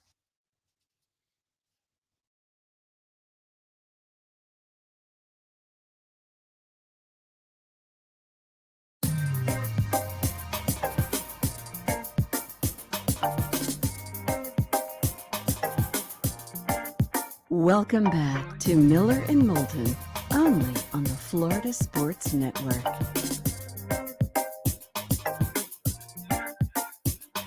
"22 minutes before the hour, Miller and Moulton, the Florida Sports Network, floridasportsnetwork.com. Curtis Strange, World Golf Hall of Famer, two-time U.S. Open champ, does golf on ESPN these days. He will join us an hour from now. Anything going on in the sports world, Mark? Concerning golf? Golf? No, boring. Okay. All right. Well, we'll preview the U.S. Open, I guess, with Curtis 1 hour from now. It's kind of like the Tampa Bay Lightning. Nothing going on with them right now either, but Henry Yoho's kind enough to join us. He covers the Lightning for FanSided's BoltsByTheBay.com. BoltsByTheBay.com. Follow Henry and the crew on Twitter at BoltsByTheBay. Henry, it's David and Mark. Thanks for your time. How are you? Hey, I'm doing great, guys. Thanks for having me on. It's our pleasure. I think we're running out of superlatives, but man, oh man, 3 finals appearances in a row, hasn't been done in nearly 40 years. And Henry, the consistency in the way they continue to close out series, they just suck the blood out of their opponents, don't they? Yeah, absolutely. I mean, what more can you say at this point about this team? I can't help but think back to years of the past, especially in the Eastern Conference Final for the Lightning, when they had this sort of opportunity to close out teams. 2015 against the Rangers, the Lightning lost Game 6 at home, had to go 7. 2016 against Pittsburgh, they lost Game 6, had to go 7, they lost. 2018 against Washington, Game 6, they lost. Game 6 to close it out, and they ended up losing in 7 games. So you can't help but think back to the past and the lessons learned along the way for this team. And they've certainly just found that identity of just not letting teams have a gasp of air whenever they're have their backs against the wall. And it certainly has been impressive over this run. And you can't really say much more about it. It's easy to just talk Stamkos and Kucherov, but defensively, what they've done with their forwards and their ability to shut teams' best lines down. I think it's 9 goals in their last 9 games since defeating Toronto or I guess the couple of losses in their victories, they only allowed 9 goals in their last 9 victories. I mean, that's a stunning stat. Yeah, it certainly is. The commitment to defending has been extremely impressive from everyone up and down the lineup. You have to have a commitment like that, this sort of level, to defend it the way that they do. And it certainly helps when you've got the best goalie in the league back there to behind you when all else fails. And, over the last 4 games against the Rangers, all 4 of them wins, of course, they only allowed 1 goal at 5-on-5. And, usually whoever ends up playing better at 5-on-5 usually wins the game. So that's been their recipe for success. And it's certainly been impressive the way that they've committed to defending as a team. Talking Tampa Bay Lightning with Henry Yoho of boltsbythebay.com, boltsbythebay.com. Follow him and the crew on Twitter at boltsbythebay. Listen, Stamkos was a Hall of Famer, jersey in the rafters, the whole deal before this season got underway. But is this the best year of his career? I mean, as a two-way player right now, and he's got 9 playoff goals, which I think is the most he's ever scored in the playoffs. I mean, is Steven Stamkos at 32 having the best season of a legendary career? Yeah, absolutely. Yeah, that 9 goals in the playoffs is a career mark for him. And this was a career season for him as well. And it's certainly impressive just because of all that he's accomplished in the past. 60 goal seasons. He's got 2 Stanley Cups to his name. But this year it's gone to another level. 100 plus points in the regular season, which was a career high for him. Especially impressive considering all of the injuries and all that he's been through over the course of his career. And being able to take it to another level like he has in the playoffs with a career high through just 3 rounds with a whole other round to go.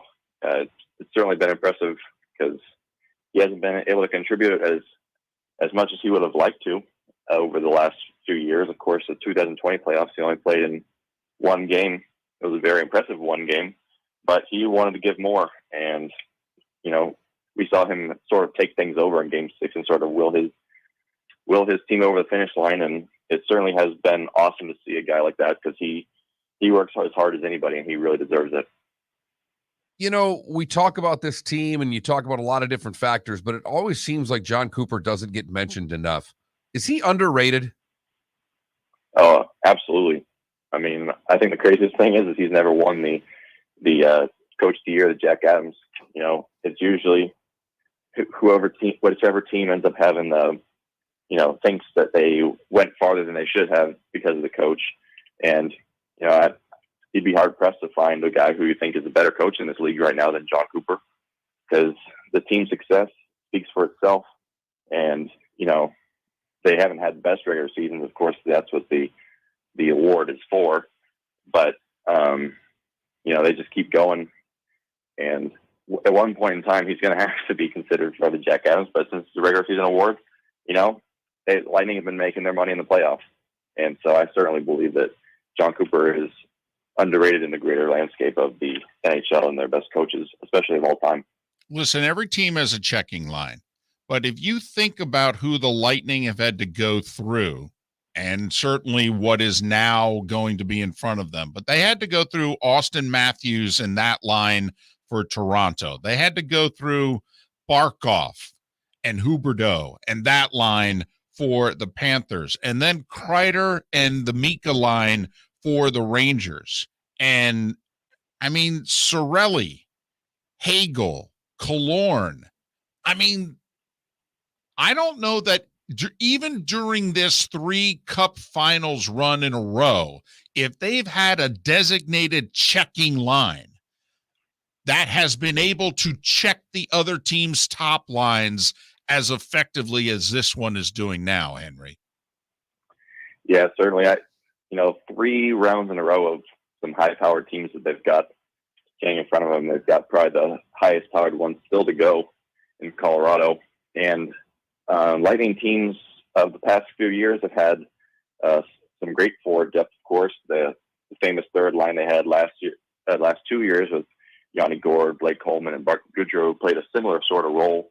But it's kind of gone to another level this year once they found this combination of Cirelli, Killorn, and Brandon Hagel. Of course, Anthony Cirelli is one of the best defensive forwards in the NHL right now.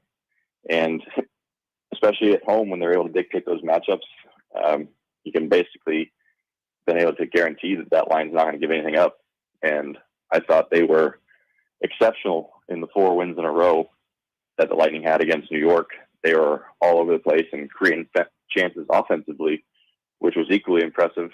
They weren't able to get that sort of luck to get something on the board for themselves, but the way they've been able to shut down their opponents has been very impressive so far.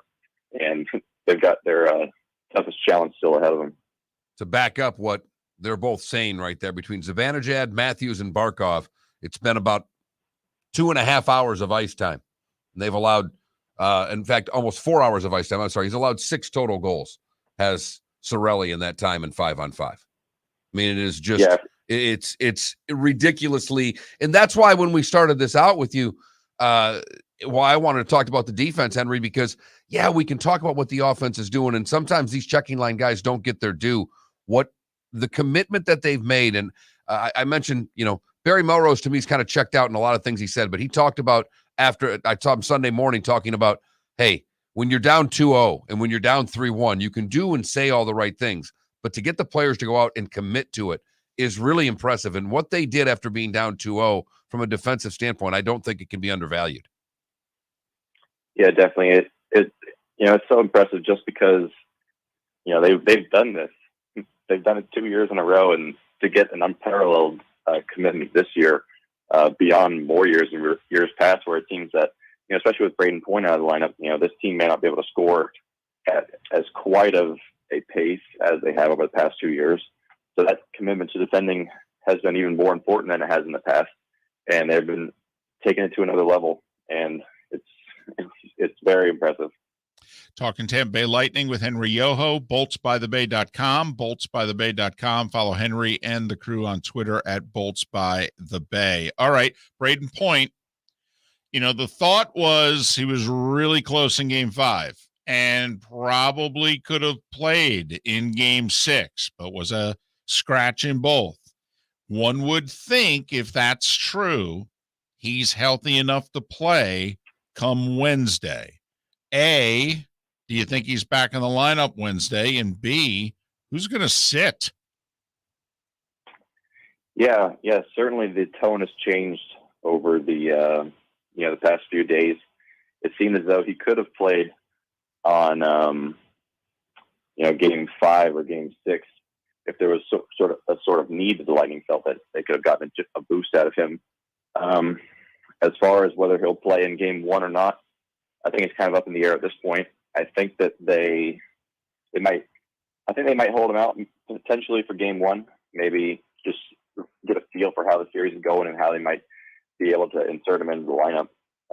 But it certainly can't be ruled out at this point. I believe this term was extremely possible or something like that they'll be seeing over the course of the series. So I'm not sure if it'll be in Game 1, but I'm sure at some point whenever he is injected into that lineup, it'll probably be Riley Nash coming off of that fourth line center role.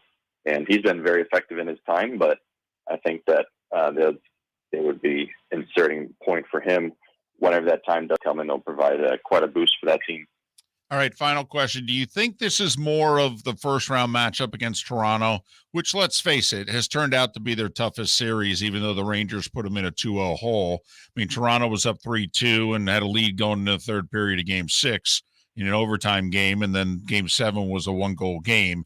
But, the Matthews line is probably the best line that they've had to play against and has had the most success of the top lines, quite frankly. Do we think this series shapes up more like the Toronto series, the matchup with the Avs?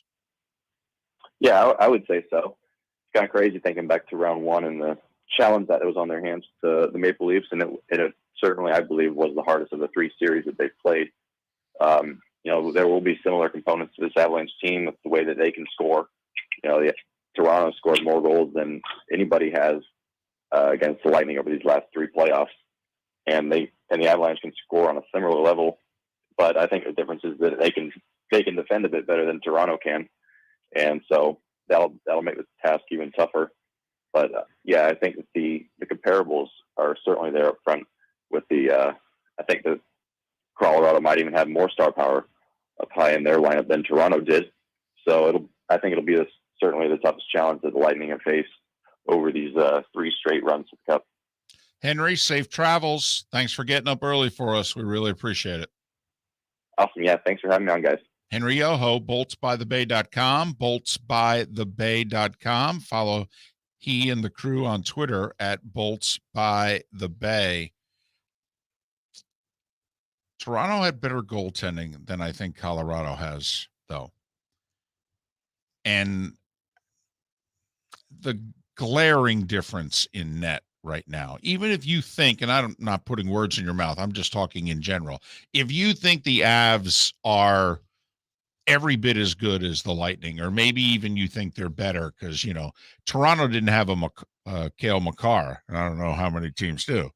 And as good as Matthews is, he doesn't have the speed that McKinnon does. Right. And so, first off, Point or Kadri, which second line centerman plays? Well, I think Point's going to play. I do too. Don't know if Kadri will. He's got a broken thumb, I believe, on his left hand, and he's a lefty shot. And that's not going to affect him as much because your top hand's your big hand for your wrist shot, and you're spinning things off your top. So that's. Now, if I'm wrong, I apologize. I thought but he's got a broken thumb, and it happened 9 days ago. By the time they play game 1, so he's questionable at best, and he's their number 2 centerman. He's a key player for Colorado. Very much so. Big power play guy. I think that obviously both obviously both are huge injuries, but the Lightning have been able to do it without Point. We'll see what happens. That Colorado's not had big injuries throughout this postseason. Not at all. They've glided through pretty unscathed, which is remarkable. Right. They're 12-2 in the playoffs. Sweep, 6, sweep. Undefeated on the road, remarkably, are the Avs. But it's a 2-2-1-1-1 format in the NHL. And the Avs have home ice. Wednesday, Saturday, games 1 and 2. Love to see Tampa get game 1 with the long layoff and just start putting the pressure, because Colorado's faced a little bit of pressure from St. Louis, but for the most part, as you mentioned, they've been able to blow through these playoffs pretty easily. And even with St. Louis, they were able to get their starting goaltender out of the series, so it never felt like Colorado had a lot of pressure on them. Right. I mean, Colorado faced a backup goalie in Nashville because their star goalie got hurt late in the regular season. Binnington gets hurt early in game 3 for St. Louis, and they faced 40-year-old Mike Smith, who's just not good enough in Edmonton. And obviously now they're facing the best in the world. Bring your big mouth to John Smith Subs and indulge in their overstuffed subs with the freshest quality ingredients. Enjoy our famous steak bomb with perfectly grilled marinated sirloin steak topped with provolone cheese, grilled onions, peppers, mushrooms, crispy bacon, juicy tomatoes, and creamy mayo. Boom! Made-to-order crispy fries can be paired with the Gator, the Cuban, the Chicken Bomb, or the Italian. Love local. Eat delicious with John Smith Subs. Find a John Smith Subs location near you today. Golfers, are you bored of the same old driving range warm-up routine that's not getting you the results that you want on the course? Power up your golf swing by adding resistance bands to your range sessions with the Orange Whip Golf's Power Strap Kit. Featuring band attachments to your feet and hips, Power Strap resistance training will boost clubhead speed, increase power, improve flexibility, all with just a few swings. Buy a Power Strap Kit today. Go to orangewhipgolf.com and use code Miller10 to receive an additional 10% off the already great price of $119. David Moulton for Napa, Napa Auto Parts, and Napa Filters. Insist on Napa filters for your vehicles, or if you're a do-it-yourselfer, only buy Napa filters. Napa has a filter for almost anything on earth that moves, whether it's motorcycles, foreign and domestic cars, vans, SUVs, earth-moving equipment. You get the idea. Napa Auto Parts, Napa filters. Insist on them for your vehicles, or if you're do-it-yourselfer, only buy Napa filters. Mark Miller for SWFL Golf Carts, or online, flgolfcarts.com. If you're looking for a golf cart, an e-bike, or an e-motorcycle, go visit Alex and the gang at SWFL Golf Carts. flgolfcarts.com online. Check out their whole inventory. If you're looking for a custom cart, they can take care of you. 2-seater, 4-seater, 6-seater, they've got you covered. E-bikes, nobody better for value and service. E-motorcycles, check them out. Again, flgolfcarts.com. flgolfcarts.com. You're listening to Miller and Moulton, exclusively on the Florida Sports Network. So, David, I think you, as a huge fan of fast food, should go as one of the McDonald Land characters on Bourbon Street after the game. I'm thinking Grimace. Well, I've got the body type, the big round face. I was always a big fan. I mean, you're more of a hamburglar by nature, but body type, you're more of a Grimace. I like it. So you want me to drag this costume into the Ritz-Carlton in New Orleans? I Okay. want you to wear it in the booth, but I don't think that'll go over well. I think if you walked up as Grimace and stood next to Aikman in the booth, I think he'd fire you on the spot. And I don't think Buck would be able to do the broadcast. He'd laugh for 3 straight hours. Thanks for listening to Miller and Moulton, only on the Florida Sports Network. You were listening to Miller and Moulton on the Florida Sports Network.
Yes, it did.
I'll reach out to Bedsy this afternoon, see if we can get him before game 3 or game 4. Good luck with that. That'd be awesome, obviously. Hey, all I can do is ask. Right. They play Monday, Wednesday next week in Tampa. I mean, So- ideally, it would be Tuesday. But it'll be right after a game. So my guess is it'd be hard. I'd be surprised if he would do it. I'll be during stunned. the series. That's what I'm going to ask. Right.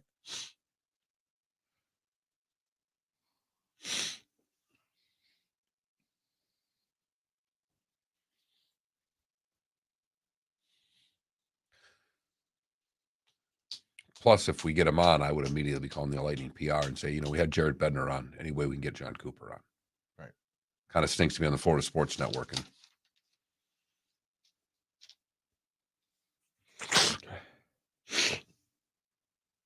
Although I bet DA would lose their mind if that happened. Lose their mind. 10 seconds.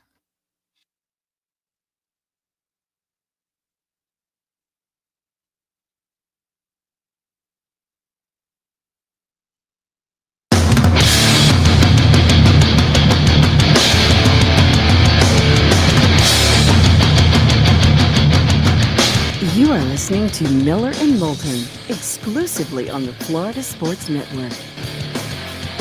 And now, here's Mark Miller and David Moulton.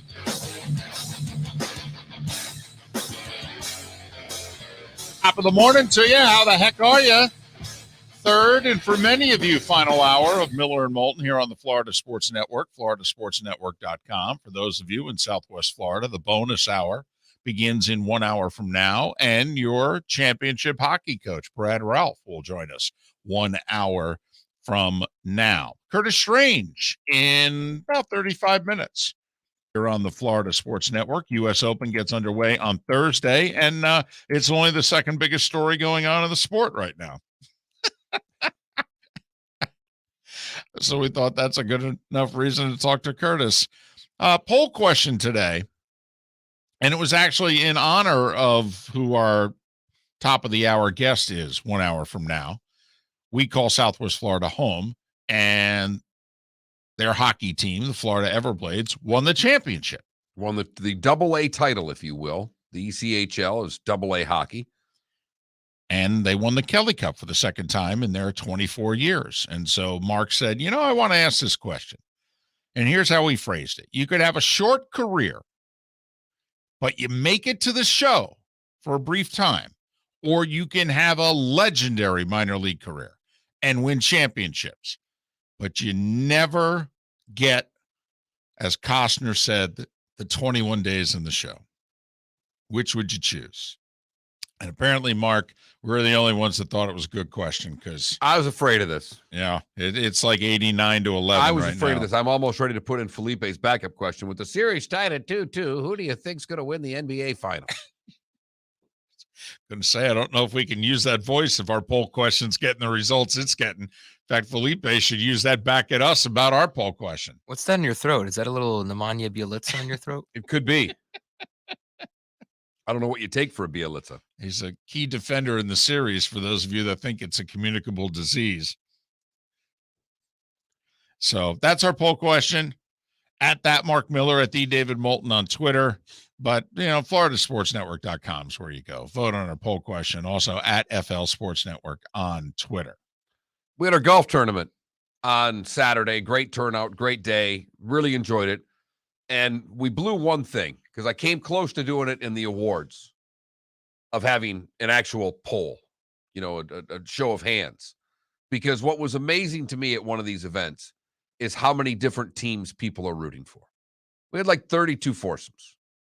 And they were rooting for 20-something to 20 teams. different NFL teams. I was impressed. We had a couple of Lions golf bags and head covers. That stood out. All right. A lot more Bucks. We had Bucks and Dolphins and Bills and Eagles and Cowboys. I mean, Packers. Oh, yeah. Then you had the college allegiances, Ohio State bags, Gator bags, We had the one group with the Gator bag and the Florida State bag in the same cart. I know. Of which the son said, oh, yeah, my dad went to Florida. To piss him off, I went to Florida State. Right. And Dad's still chuckling about it, which... Well, look where Florida State is right now. How could he not? Well, and it is cheaper. So, in a sense, he could argue his kids saved him money. But thanks to everybody who came out and everyone who donated. And we know that many of you also donated online. foldsofhonor.org and benitaassistance.org. A couple of great organizations, and we were proud to be able to raise a few $1,000s for both. Miller and Moulton here on the Florida Sports Network. Did you see, and this is getting a lot of play because, well, first off, it's a slow time of the year. Right. Let's be honest. This might get 2.5 minutes worth of attention if it was during the football season. But teams are doing the OTA thing, and Tyreek Hill, who's very happy to be in Miami, and you're starting to get an idea as to just how much of a diva wide receiver Tyreek Hill was, which didn't really come out in Kansas City because you had Mahomes and you had Kelsey and you have Andy Reid. And so you knew Tyreek Hill was a great player, but the diva part of Tyreek Hill, I don't know if we were all aware of. No, and I think Mahomes is the diva on that team. I think he's a little bit of a diva quarterback. I don't mean that in a bad way, but No. Mahomes gets all of the attention. Yeah, he's the star. Yeah, and deservedly so. Right. But now that Tyreek's in Miami, he's the highest paid guy on the team. All right. He's thinking this is the Tyreek Hill show, baby. This ain't the Patrick Mahomes show. This ain't the Travis Kelce show. It's the Tyreek Hill show, baby. And so he's, first of all, everybody wants to interview him. Highest paid guy on the team. Right. Most accomplished player on the team on either side of the ball. So everybody wants to talk to him, and he more than happy to talk. And so, he said a few things. Talked about, a little bit of the culture in Kansas City. Apparently, there are parts of it he didn't like. Oh, okay. Gone to 4 straight AFC championship games. Most of the rest of us are like, well, I don't know. Sounds like a pretty good culture to me, but okay, whatever. Once again, diva wide receiver. Right. Yeah, talking a little bit about, not getting necessarily the touches all the time. There were games in which I only got 3-4 targets and 2-3 catches. Once again, most of us on the side are looking at the stats going, I don't know, 110 catches. I mean, must have thrown the ball your way a little bit, but okay. All right. But it's this last part, Mark, that this is going to get you some attention. He says, hey, I know I've only, done a dozen or so practices with him and what have you, but Tua is more accurate than Mahomes. Man, I'll tell you that right now. Tua is more accurate than Mahomes. So, of course, what the reaction to something like that is. Well, they're freaking out. Yeah. Basically, everybody's bashing Tyreek Hill. And he said, he says, obviously I'm going to go with 15 who has the strongest arm, but as far as accuracy wise, I'm going with Tua all day. Now, if we could take a deep breath, take a step back, and maybe even also to the side, we may really need to distance ourselves from this to be able to talk about this. I don't know if that's as outrageous as most people at first glance will think it is. Tua's been completing 70% of his passes, and his short and intermediate routes are terrific.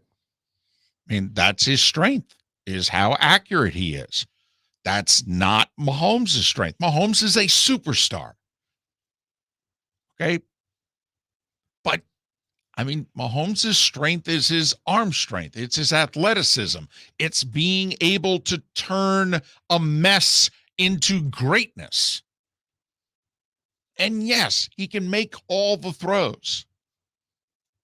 But his strength is not, hitting the 12-yard hook in the numbers 99 times out of 100. Because his mechanics are, let's face it. He doesn't set the same way every time. He doesn't release from the same point every time. It is part of what makes Aaron Rodgers so remarkable also, because his footwork and release point are all over the place too, and the ball seems to always be in the right spot. I don't think that what Tyreek Hill said is outrageous, but everyone will think it's outrageous. Well, because I will say the follow-up question to that, he says, 15 strongest arm accuracy wise, I'm going with Tua.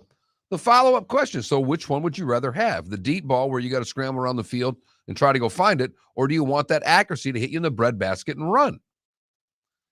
He answered, I want it to hit me right in the breadbasket, just like I did in the Buffalo Bills game and take it 70, and the rest is history. So Tyreek Hill, don't know if he's just trying to, pump up his new guy,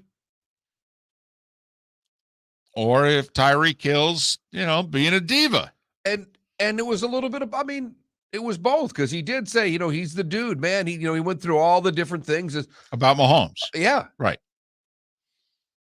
He was not trying to be disparaging towards Mahomes. But he just said, you asked me a question, if I'm running a 8 to 15 yard pattern, this guy's going to hit me in the belly button more than the other guy. Oh, Dolphin fans just salivating right now.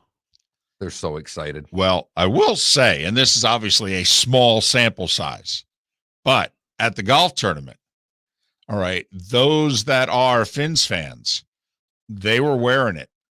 They were wearing it and were almost unaccepting of a scenario in which they just made the playoffs. Right. The one guy, we did a putting contest and it was for charity and the whole deal. And so, we thought most everyone would stop and everybody had to drive through. So we saw everybody. And that was kind of the focus of it, and raising money for a charity. And there's one Dolphin fan, and he's head to toe in Dolphins colors and the hat and the whole deal. And you threw out a scenario in which you said, hey, like an 11-win regular season, and, you go to the divisional round and then you get beat by Buffalo or Kansas City, somebody like that. And at first he goes, no way. And I go, dude, you haven't won a playoff game since the Clinton administration. He just gave you a playoff win. And you lose to a big boy. You lose to the Bills or the Chiefs on the road in the divisional round. That's a bare minimum, David. Right. That's a bare minimum. If that's not at least what we do, it's been a waste of a season.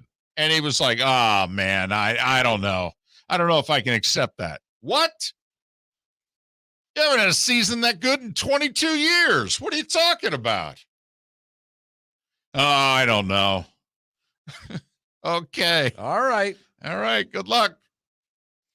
Good luck. The Bengals type seasons, they're few and far between. You usually got to get in a few times, knock on a few doors, get knocked down a little bit. Okay. All right. Good luck. So, yeah, they're feeling it. Like Tyreek's feeling it. Exactly. And that's where they're getting more fuel to their fire right there. Tua more accurate than Mahomes, according to Tyreek Hill. Right.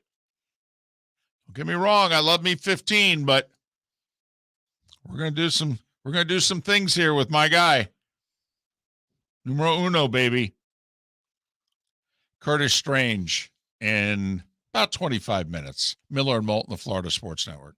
Golfers, are you bored of the same old driving range warm-up routine that's not getting you the results that you want on the course? Power up your golf swing by adding resistance bands to your range sessions with the Orange Whip Golf's Power Strap Kit.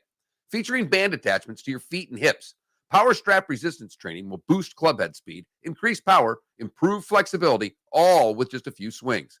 Buy a Power Strap kit today. Go to orangewhipgolf.com and use code Miller10 to receive an additional 10% off the already great price of $119. Mark Miller for SWFL Golf Carts, or online, flgolfcarts.com. If you're looking for a golf cart, an e-bike, or an e-motorcycle, go visit Alex and the gang at SWFL Golf Carts. flgolfcarts.com online. Check out their whole inventory. If you're looking for a custom cart, they can take care of you. 2-seater, 4-seater, 6-seater, they've got you covered. E-bikes, nobody better for value and service. E-motorcycles, check them out. Again, flgolfcarts.com. flgolfcarts.com. Bring your big mouth to John Smith Subs and indulge in their overstuffed subs with the freshest quality ingredients. Enjoy our famous steak bomb with perfectly grilled marinated sirloin steak topped with provolone cheese, grilled onions, peppers, mushrooms, crispy bacon, juicy tomatoes, and creamy mayo. Boom! Made-to-order crispy fries can be paired with the Gator, the Cuban, the chicken bomb, or the Italian. Love local. Eat delicious with John Smith Subs. Find a John Smith Subs location near you today. David Moulton for Napa, Napa Auto Parts, and Napa Filters. Insist on Napa filters for your vehicles, or if you're a do-it-yourselfer, only buy Napa filters. Napa has a filter for almost anything on earth that moves, whether it's motorcycles, foreign and domestic cars, vans, SUVs, earth-moving equipment. You get the idea. Napa Auto Parts, Napa filters. Insist on them for your vehicles, or if you're do-it-yourselfer, only buy Napa filters. You are listening to Miller and Moulton on the Florida Sports Network.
All right, Adam, don't get mad at me. But why are you seeing both shows instead of just seeing one?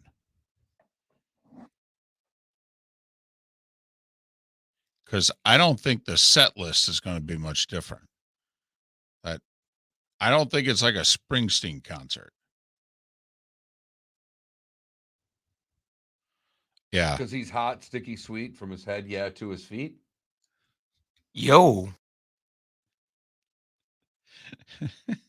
Bars? God, I hate Def Leppard. I mean, I just hate Def Leppard. That is my least favorite band on the planet. Which is amazing because for many years I thought it was Bon Jovi. No, Bon Jovi, you know what? No. Who? Canada Relief, it doesn't matter. If you've got 4, it doesn't matter who running back 1 is. It mattered last year when all they had basically was Gaskin. And what, Duke Johnson for 3 weeks? Wait a minute. It's Crew, Def Leppard, and Poison? I've seen Poison twice, so I can't say too much. They opened for Rat. It was the Rat Poison tour. So hold on a second. But you bought tickets to both shows anyway. I mean, they weren't separate tours. So you were planning on doing this 2 years ago. It just begs the question, why? Why see both shows? Why not just pick one?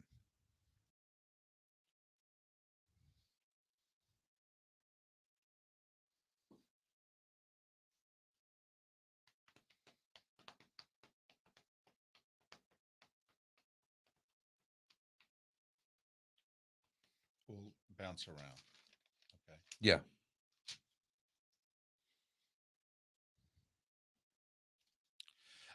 Speaking of Netflix is following the PGA Tour this year. They showed up in London for the LIV event. Can't wait to see that part of the series.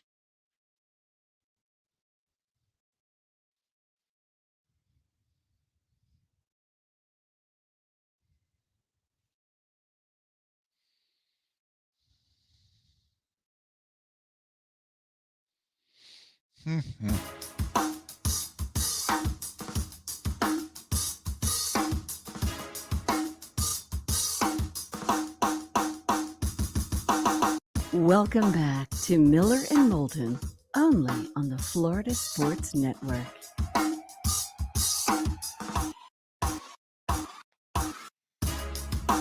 "21 after the hour, Miller and Moulton, the Florida Sports Network, floridasportsnetwork.com. Curtis Strange in a little more than 15 minutes. I wonder what there is to talk about with the former 2-time U.S. Open champion. 3 days before the U.S. Open and, a few hours after a rather eventful week and weekend in the professional world of golf. I will say, PGA Tour got, considering Tiger's not a full-time member anymore. I mean, he's not. They'll use him in all their advertising and he'll be on the commercials and all that. But, I mean, right now, in the next 5 years, I'll give you an over-under of 5.5, the number of PGA Tour events that Tiger Woods plays. I'd go under, David. He's 46. I don't see it being more than one a year max. Okay. Max. That's why I said 5 years, over under 5.5. Would you take the under as well? Yeah, I might take the over under at 3.5. I really don't know if we are going to see him play any regular tour events again. I think there will be, because of this, I actually think there will be a little bit of pressure and Tiger will feel a little bit of an obligation next year to try to play in the Players. Yeah, when's the Greater Greensboro Open? I don't know if he'll play Bay Hill before the Players, but I think to play the players in the Memorial, Tiger may want to do that. But, I mean, he said, he goes, I'm not going to be playing much outside the majors. I just, I'm lucky to still have my leg and my foot. It is what it is. I'll do the best I can. And without the Live Tour, I would have had under 3.5 all day long. I might have had under 2.5. But I'm with you. Now with this tour, I think there's a chance in the next couple of years he plays an event or two. And not that he can be pressured by anybody, but Rory's going to be begging him. He and JT are buddies now. And JT's going to be begging him to play. And that was the final group. Well, JT's probably his closest friend on tour. He's going to be begging him to play tour events. Begging him. Rory McIlroy, Justin Thomas, and Tony Finau was the final threesome at the Canadian Open. They all played great. Great. I mean, Rory had to shoot 62, 8 under to win. The other two both shot 64, right? Yeah, and that's with Justin Thomas finishing bogey. And Tony Finau shot a bogey-free 64. So, I mean, the PGA Tour, and great crowds, 40,000 deep. I mean, enthusiastic, chanting golfers' names while walking down the fairway. I mean, it was a great atmosphere. It was. The PGA Tour could not have put a tournament together with that field better than what they got. No, this is actually how they would have written out how this tournament was supposed to go. Right. This With is everything that's going on. If they could have literally written down a script, they would have said, can you do this and have Rory win? Right. With a final round 62. And apparently Rory's a bit of a cult hero in Canada because he won this event 3 years ago. And during the event, he went and sat courtside at a Raptors-Warriors NBA Finals game. And so they love the fact that he embraced life in Canada. And so they're big fans. He was the guy they were rooting for amongst the three. But Rory won $1.6 million for the win. What Schwartzel make on Saturday? Charles Schwartzel made $4 million by winning the event, but he also was part of the winning team, and the 4 guys on the team split $3 million. So he got $750,000 for that. So Schwartzel won almost 3 times as much as Rory, $4.75 million to Rory's 1.6. In fact, Mark, the second place finisher in the LIV Series event, some guy named Duplessis, I think he's from South Africa, he won a little over $2 million. So Schwartzel made $4.75 million, right? Correct. Okay, I just want to let you know that currently that win would place him 10th on the PGA Tour money list for the year. 10th.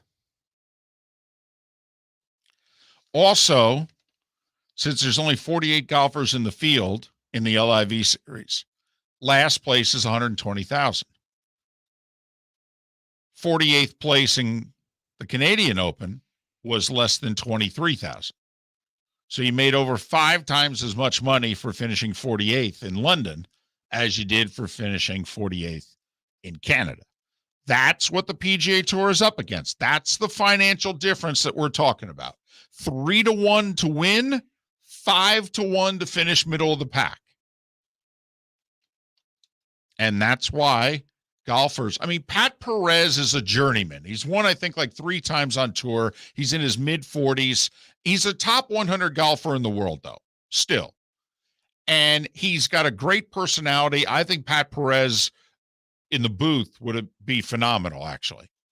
Well, he's got no chance now at working in the booth because over the weekend he joined the LIV Tour. 4 months ago, Pat Perez was asked about joining the LIV Series, and he said, and I quote, F no. 4 months ago, publicly, and has done 3 podcasts in which he has trashed Mickelson. And by doing so, also the concept of the LIV Series. Took the money. He got $10 million. Got $10 million. He's in his mid-40s. And he said, I don't know if I'll make $10 million the rest of my golf career. And I'd have to keep playing on the Champions Tour and be successful. And that's, by all accounts, these signing bonuses are 2 years. Right.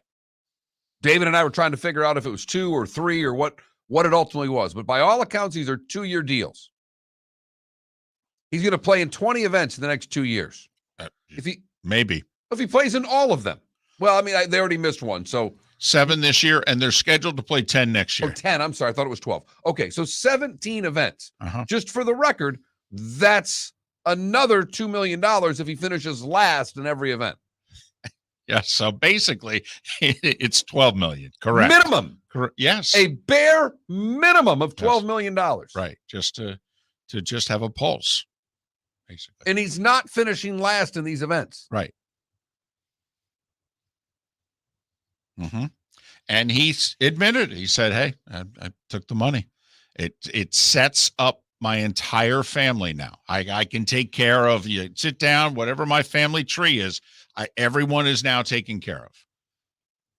And he said, I sold out. I took the money.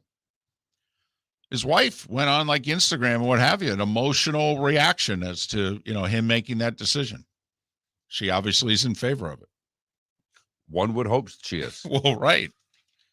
A lot of her family that just got taken care of. So, Jay Monahan, the commissioner of the PGA Tour, did an interview with Jim Nantz yesterday. I thought it was an excellent interview. And he did not say this exactly.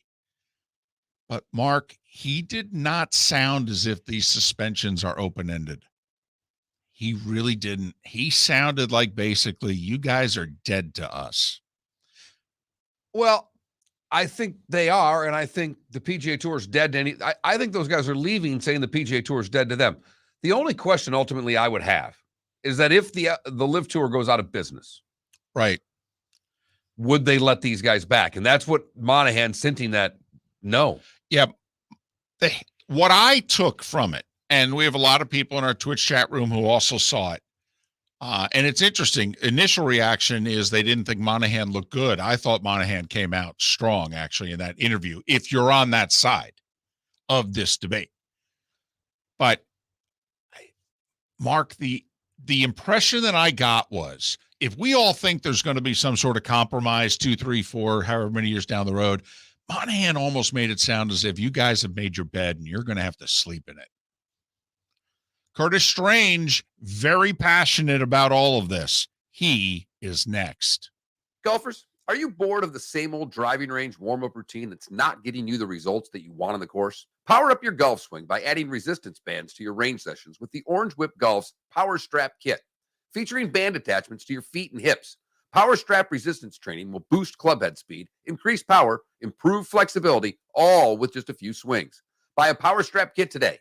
Go to orangewhipgolf.com and use code Miller10 to receive an additional 10% off the already great price of $119. Mark Miller for SWFL Golf Carts or online, flgolfcarts.com. If you're looking for a golf cart, an e-bike, or an e-motorcycle, go visit Alex and the gang at SWFL Golf Carts. flgolfcarts.com online. Check out their whole inventory. If you're looking for a custom cart, they can take care of you. 2-seater, 4-seater, 6-seater, they've got you covered.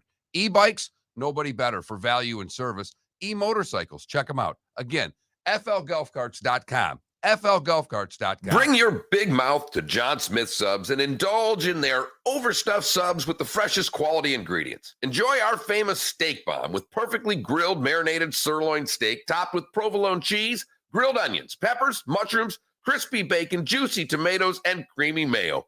Boom! Made-to-order crispy fries can be paired with the Gator, the Cuban, the Chicken Bomb, or the Italian. Love local. Eat delicious with John Smith Subs. Find a John Smith Subs location near you today. David Moulton for Napa, Napa Auto Parts, and Napa Filters. Insist on Napa filters for your vehicles, or if you're a do-it-yourselfer, only buy Napa filters. Napa has a filter for almost anything on earth that moves, whether it's motorcycles, foreign and domestic cars, vans, SUVs, earth-moving equipment. You get the idea. Napa Auto Parts, Napa filters. Insist on them for your vehicles, or if you're do-it-yourselfer, only buy Napa filters. You were listening to Miller and Moulton on the Florida Sports Network.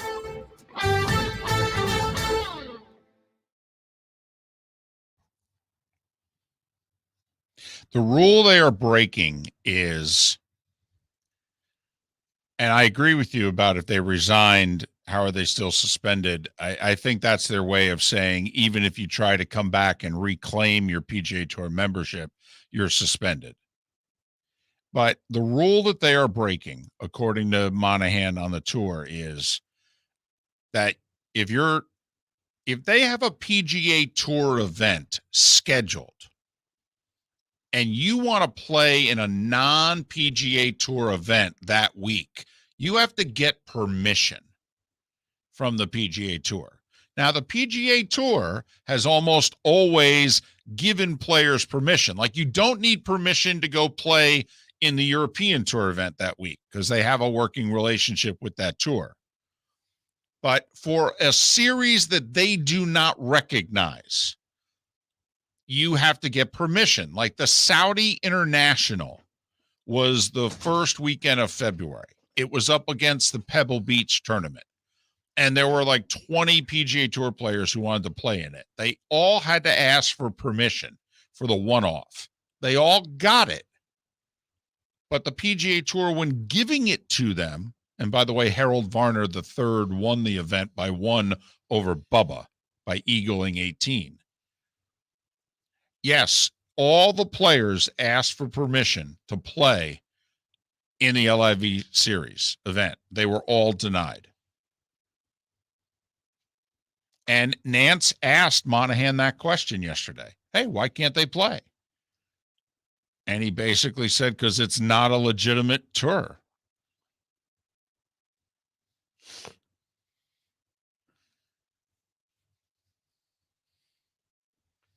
David, 4.75 million is 10th on the money list. I'm surprised it's that low. Well, now understand, Billy Horschel, who's in 10th, has won a tournament and has played in 15. The only Rory's played in 10. He's got 6.5 million with that win. These guys have all won with the exception of Zalatoris, who's played in 17 events and has 4.883 million. I mean, he is literally $70,000 away from being seventh. Because 4.883 is seventh. Matsuyama, Homa, and Zalatoris are all just right. You know what I mean? He jumped 3 spots in a hurry. After this week, Schwartzel, I mean, so middle of the pack, he'll be top 5 of the money list. Let's just say he wins one more. Oh, okay. Well, Scheffler's got 11 million, so Scheffler's okay. Scheffler might set a record with what he makes on tour this year. Well, and hey, he's got what, 4 wins? 4 wins, yeah, including the Masters. Which is ironic because they get to count the Masters money and the PGA money in their year-to-date money, which is not their money, if you know what I mean. Right.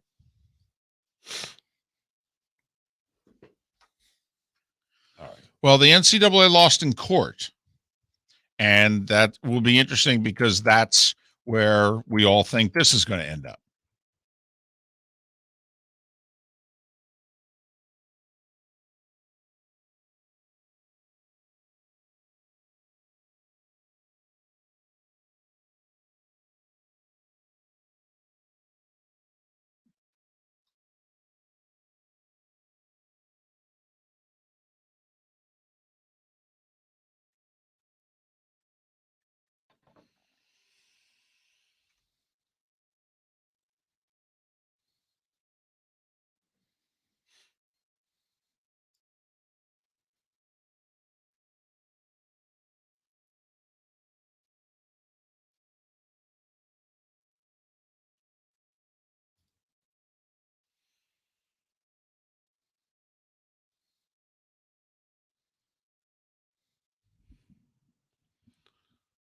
Well, they can still, by their world golf rankings and things like that, they are still eligible for all of the majors.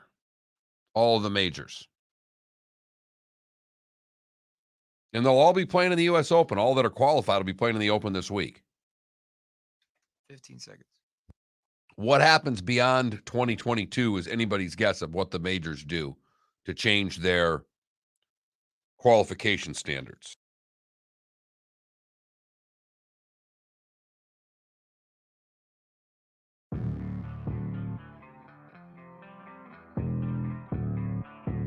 Thanks for listening. And now, more of Miller and Moulton on the Florida Sports Network.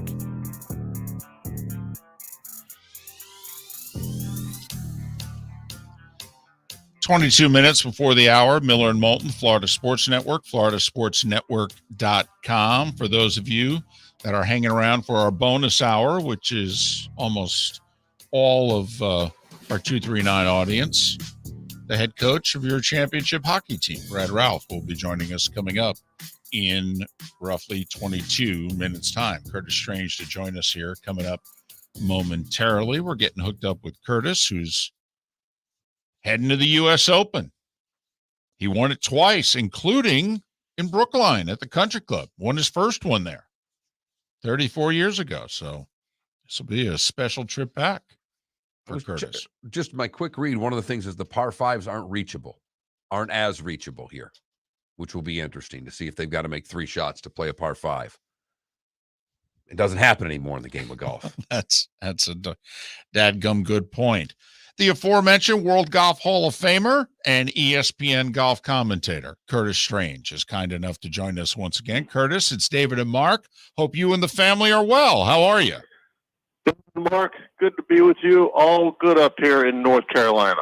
Well, that's fantastic. Was just mentioning before we got you on, this has got to be a special place for you. You won your first U.S. Open at the Country Club. I can only imagine the recollections and the thoughts that you have before you get on the plane to head back to the Open in a day or two. You know, it's an understatement. It's how can it not be one of your favorite places on the planet? I have such great memories. Certainly, they've been flooding back in the last couple of weeks with everybody talking about it. It's just I'm happy for the people of Boston. I'm happy for the Country Club that it's finally getting back there after 34 years. We had the Ryder Cup there in '99, but that's different. I think the world will enjoy watching what the Country Club has to offer this week. What about this course will make it so? Is there a distinct part of this, Curtis, that makes this course a perfect U.S. Open course? Well, it's like a lot of the old traditional courses. It was built before we had big equipment to move dirt. The course was built on the land, not moving land to build the golf course. And it's old school, as we like to say. Not a lot of long walks from greens to tees, kind of natural beauty because of the lack of equipment back in the day. A lot of rock outcroppings, which are kind of aesthetically pretty in the Boston area. And then, of course, the clubhouse is second to none. It's a huge yellow, beautiful Boston type place, and it truly is a country club. It was built in the day for cross country skiing and horse racing and ice skating in the winter and skeet shooting in the fall, that type of stuff. And it evolved around a wonderful golf course, and of course the people make it special as well. This course and this win changed your life, didn't it? I mean, you were a great player. You were winning money titles. You were winning multiple tour events a year. But this changed your life, didn't it? Yes, sir. And it's hard to put into words what that really means. But, we can talk about the Masters. Everybody loves the Masters to death. It's a special place with history and tradition because it goes back to the same place. Wonderful stories, champions over the years. But the U.S. Open is my national championship, and to win that is everybody's little dream. And it changed your life, David, in a way that there's more people watch the U.S. Open. You're noticed now. You're in demand. You're outwardly it's different. Inside, you're different. You feel like you've accomplished something really, truly special. And you don't think about things like that at the time because you're going from point A to point B so quickly. But when you finally sit back and think about it, it's special. It really, truly is special. And I don't take it lightly at all. Really don't take it lightly. Special because it's the hardest damn tournament in the world to win. That's why it's special. I don't know how certainly can't say that about the first live tour event being the hardest damn tournament ever. But boy, did Charles get paid, Curtis. I'm curious of your thoughts right now. More guys are going to go. The money is stupid, how big it is. These are going to be difficult decisions for these players because the money is insane. Just your thoughts after the week of people leaving, DeChambeau now going, Dustin Johnson already there. These are elite players that have jumped ship from the PGA Tour, Curtis. Yeah, there's only a couple of elite players. We were having a nice conversation.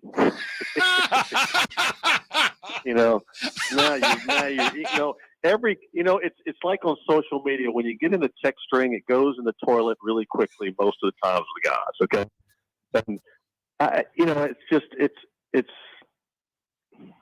they're being used as pawns because of the money to build something, or start something. It's frustrating for all of us older guys. It's they don't have we know now what they think is important. It's not the tour, it's not the game, it's not legacies. It's about the money. And if that's what you want written about you, that's okay with me, but it's not what I want written behind me. And they're all doing very, very well. Well, Mickelson, they're all doing very, very well.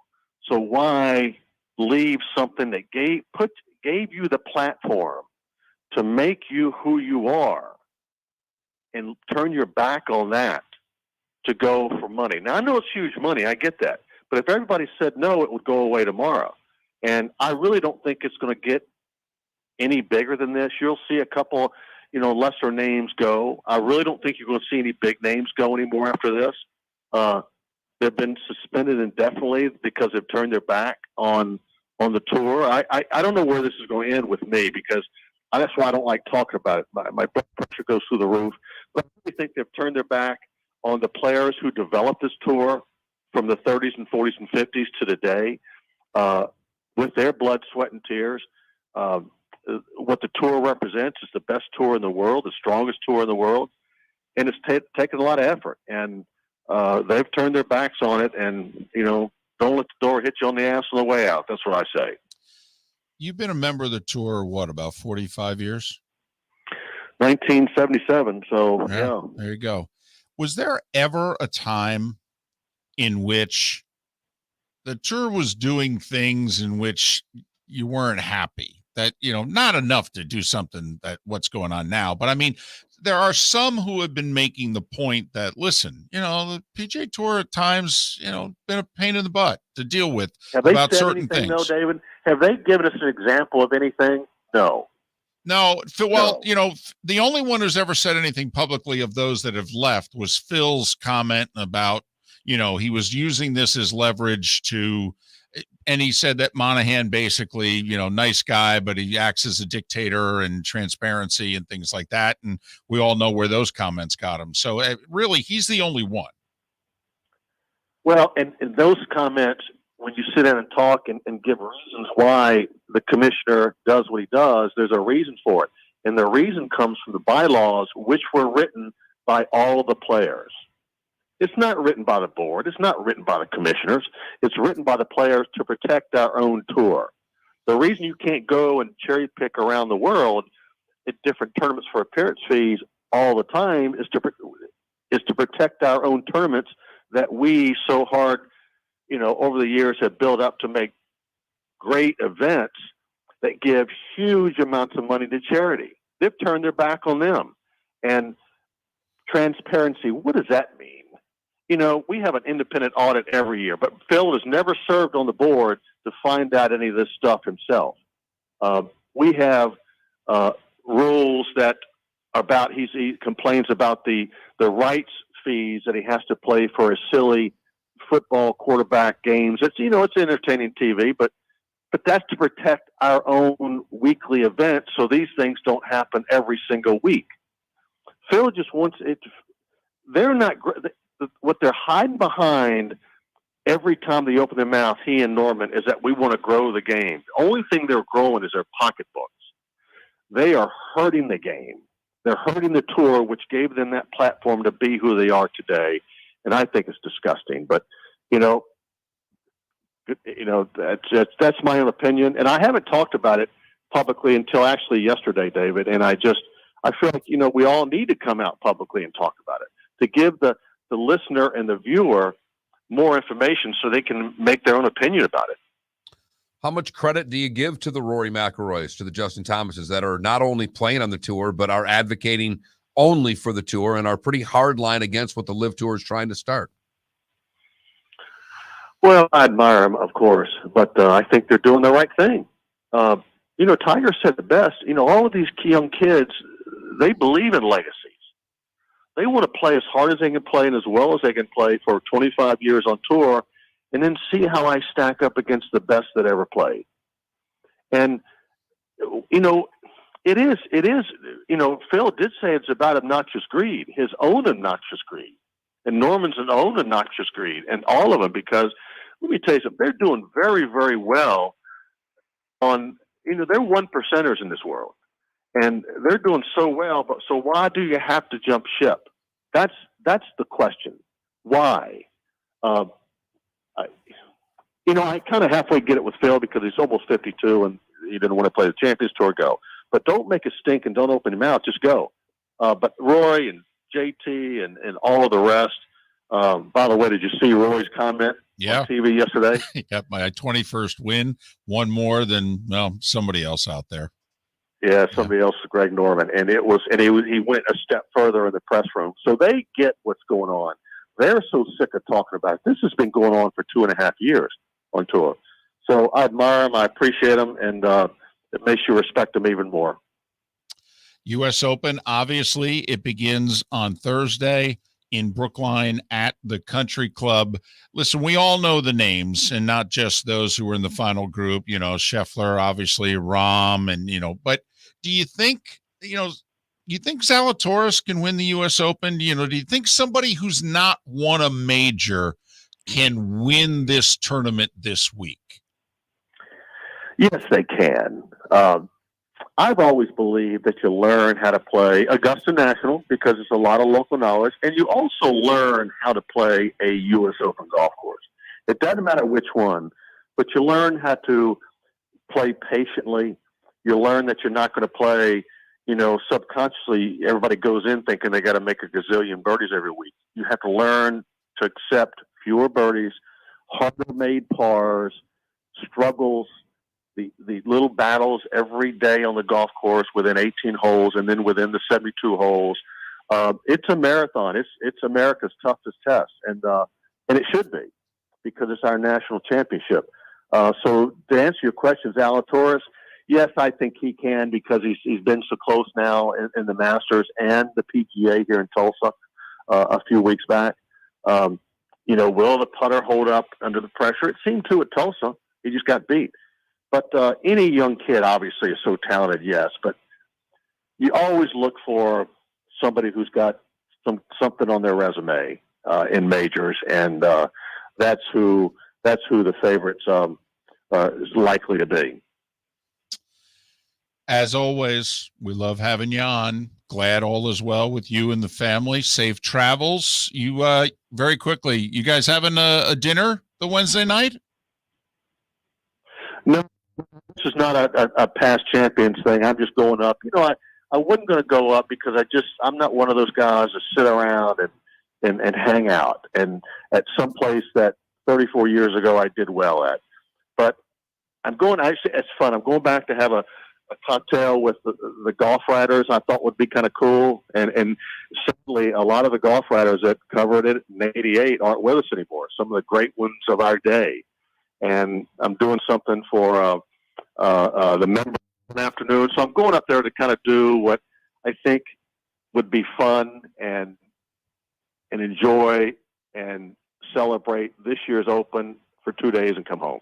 I think it's going to be, I think I'd regret it if I didn't go. Well, safe travels, all the best. And as always, Curtis, thanks for your time.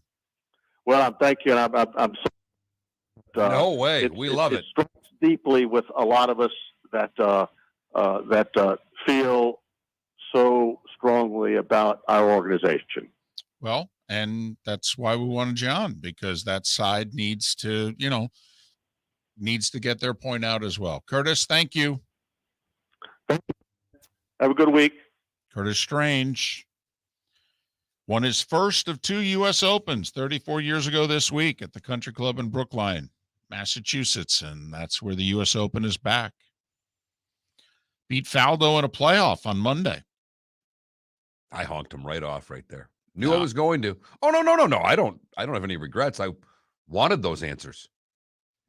He knew the question was coming. Darn right he did. Didn't mean he still wasn't pissed off about it. Miller and Moulton, thanks for listening. David Moulton for Napa, Napa Auto Parts, and Napa Filters. Insist on Napa filters for your vehicles, or if you're a do-it-yourselfer, only buy Napa filters. Napa has a filter for almost anything on earth that moves, whether it's motorcycles, foreign and domestic cars, vans, SUVs, earth-moving equipment. You get the idea. Napa Auto Parts, Napa filters. Insist on them for your vehicles, or if you're a do-it-yourselfer, only buy Napa filters. Bring your big mouth to John Smith Subs and indulge in their overstuffed subs with the freshest quality ingredients. Enjoy our famous steak bomb with perfectly grilled marinated sirloin steak topped with provolone cheese, grilled onions, peppers, mushrooms, crispy bacon, juicy tomatoes, and creamy mayo. Boom! Made-to-order crispy fries can be paired with the Gator, the Cuban, the Chicken Bomb, or the Italian. Love local. Eat delicious with John Smith Subs. Find a John Smith Subs location near you today. Mark Miller for SWFL Golf Carts, or online, flgolfcarts.com. If you're looking for a golf cart, an e-bike, or an e-motorcycle, go visit Alex and the gang at SWFL Golf Carts. flgolfcarts.com online. Check out their whole inventory. If you're looking for a custom cart, they can take care of you. 2-seater, 4-seater, 6-seater, they've got you covered. E-bikes, nobody better for value and service. E-motorcycles, check them out. Again, flgolfcarts.com. flgolfcarts.com. Golfers, are you bored of the same old driving range warm-up routine that's not getting you the results that you want on the course? Power up your golf swing by adding resistance bands to your range sessions with the Orange Whip Golf's Power Strap Kit. Featuring band attachments to your feet and hips, Power Strap resistance training will boost clubhead speed, increase power, improve flexibility, all with just a few swings. Buy a Power Strap Kit today. Go to orangewhipgolf.com and use code Miller10 to receive an additional 10% off the already great price of $119. David Moulton for Napa, Napa Auto Parts, and Napa Filters. Insist on Napa filters for your vehicles, or if you're a do-it-yourselfer, only buy Napa filters. Napa has a filter for almost anything on earth that moves, whether it's motorcycles, foreign and domestic cars, vans, SUVs, earth-moving equipment. You get the idea. Napa Auto Parts, Napa filters. Insist on them for your vehicles, or if you're do-it-yourselfer, only buy Napa filters. Mark Miller for SWFL Golf Carts, or online, flgolfcarts.com. If you're looking for a golf cart, an e-bike, or an e-motorcycle, go visit Alex and the gang at SWFL Golf Carts. flgolfcarts.com online. Check out their whole inventory. If you're looking for a custom cart, they can take care of you. 2-seater, 4-seater, 6-seater, they've got you covered. E-bikes, nobody better for value and service. E-motorcycles, check them out. Again, flgolfcarts.com. flgolfcarts.com. You were listening to Miller and Moulton on the Florida Sports Network.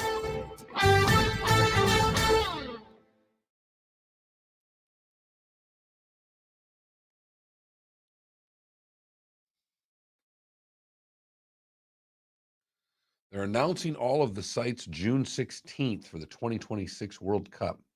Apparently, Toronto and Vancouver have been selected to host 10 games between them. Okay. Those two cities have come out, just for what it's worth. Well, Adam, Titleist is not an official PGA Tour sponsor. They just sponsor golfers. They spend money on advertising. But I don't believe Titleist is the official golf ball of the PGA Tour. No. I don't think the PGA Tour actually sells that sponsorship. So I don't think there's anything the PGA Tour can do to Titleist. Titleist just made they haven't, Steve, they haven't done anything. It's the most fascinating thing about this. They have not said a word to any of the golf club manufacturers. Nothing. And I know that for a fact because Buckley's got a buddy that's I have a good friend who's connected with two people who work for golf club manufacturers on tour. It's the part of this that I'm really most fascinated about because, Steve, it is the next big part of this.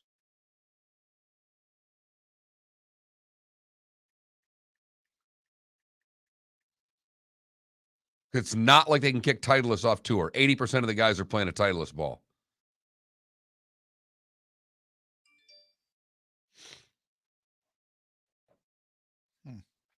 Probably should turn that down. Yeah. What's interesting was I turned the volume down, but not the button.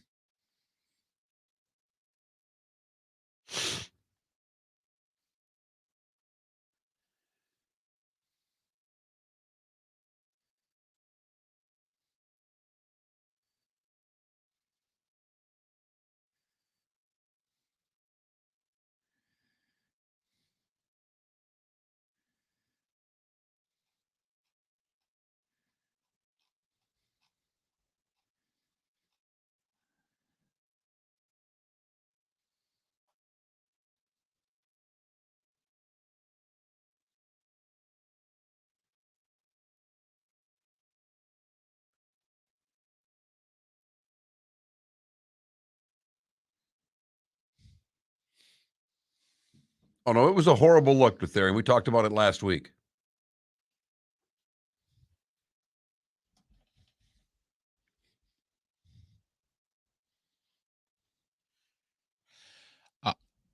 That was the reporter who Phil Mickelson believes took an off-the-record conversation and went on the record, put it in his book, and brought all the problems onto Phil and the LIV Golf Series. That's who that reporter was. That was Shipnuck? Shipnuck, yeah. That Norman, we believe, had thrown out of the press event.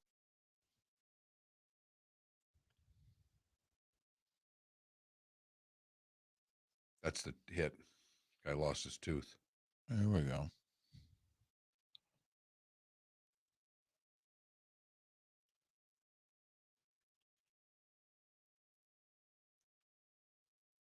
There you go. Attaboy, Felipe. I was a little worried he was going to say congratulations. I was going to slap him in the head if he didn't congratulate the coach off the bat. Yeah, Brad got right back. I texted them both.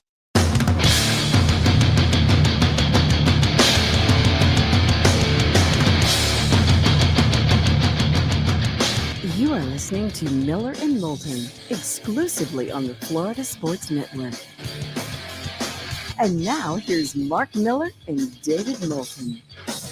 The bonus hour of Miller and Moulton on the Florida Sports Network, floridasportsnetwork.com. Thanks so much for being with us.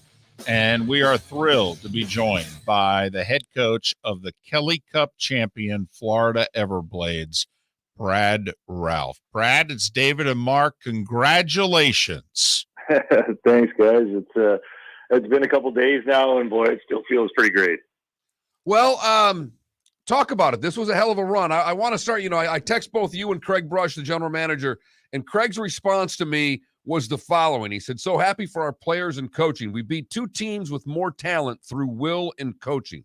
It's a hell of a compliment from your boss, Brad. It is. It was a heck of a ride this year. We actually started the season with 5 wins and 10 losses. And if you had talked to me at that point, I probably would have told you I didn't think we were going to make playoffs. So heck of a turnaround from this group. And like Greg said, a lot of, it was like at one point late in the season, the players really decided that this is what they wanted. And that was the difference. And, I've always thought to myself, anything's possible if you really wanted it bad enough. And this team in particular, we were definitely, St. John's and Toledo had way more talent than we did. But these guys, they believed in it and they wanted it more than they did. And that was the difference. That's not something you can say to a team, right? That's only something you can say after the series is over. Or can you say that and say, hey, in order for us to overcome this, we got to do this? Well, I definitely said to us that we were the underdog.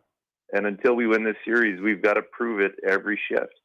And, I was complimenting them at times saying that you guys want it more than they do. And we certainly rallied around that mindset that every time they shied away from a hit or every time they bailed out, we were saying on the bench, they don't want it. And it was kind of a galvanizing message for our team. Usually the Everblades are the team that was always the hunted. It's a great arena, great crowds, and all those things. You go to Toledo and had to play in front of a packed house. Talk about the start of that series and getting the advantage on the walleye, having to play in a sold-out barn. Already, what you said, you're an underdog in the series, and you're up against the crowd as well. Just talk about the starting the series and how you guys got off to such a great start. Yeah, the great thing is we've been a road team all year long. Like our road record has been phenomenal all year long. So I think we had confidence in that. But you're right. Going into Toledo, they're loud, they're obnoxious. There's, the arena is just packed. It was certainly an intimidating environment, and we didn't come out great that first game. We had some Cam Johnson was spectacular in that game one, and we had some last minute heroics where Alex Aliardi scored with 2 minutes to go to go ahead. So yeah, that goal, some of the saves Cam made were, series altering. And yeah, to be able to go in there and steal 2, I mean, that was incredible. Nothing short of it. Well, and for those that didn't see the Blades Cam Johnson in the playoffs, obviously he's a terrific regular season goalie, but Brad, for all the praise that we're giving, Shesterkin and Vasilevsky at their level, for the level that Cam is playing at, you can't play the position better than he just did for 2 months. My goodness. The saves he made Friday and Saturday alone at home, he made 12 just stand on your head saves. Yeah. Well, when Cam came down here, and he's been saying it all year long, we're going to win the Kelly. We're going to win the Kelly. And he's saying this in January when nobody else is thinking about the championship. We're thinking about, man, can we make playoffs? And that's how confident Cam is. And, that bleeds into the rest of the locker room. Guys start believing in him. And then all of a sudden they start believing in themselves. And his play when he's on the ice, he's a very calming presence. He makes things look very easy. He controls his rebounds, and that calms the group down. So, I thought our defensive core was spectacular. Cam made all the saves he needed to make, and we got timely goal scoring. You ever had a goaltender that's been an off-ice leader like that, Brad? I've seen a lot of goaltenders that are the calming influence on the ice. I get that.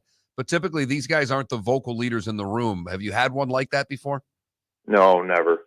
He's so confident. And it's not like an arrogant confidence. It's like he truly believes it, and he wants everyone else to believe it with him.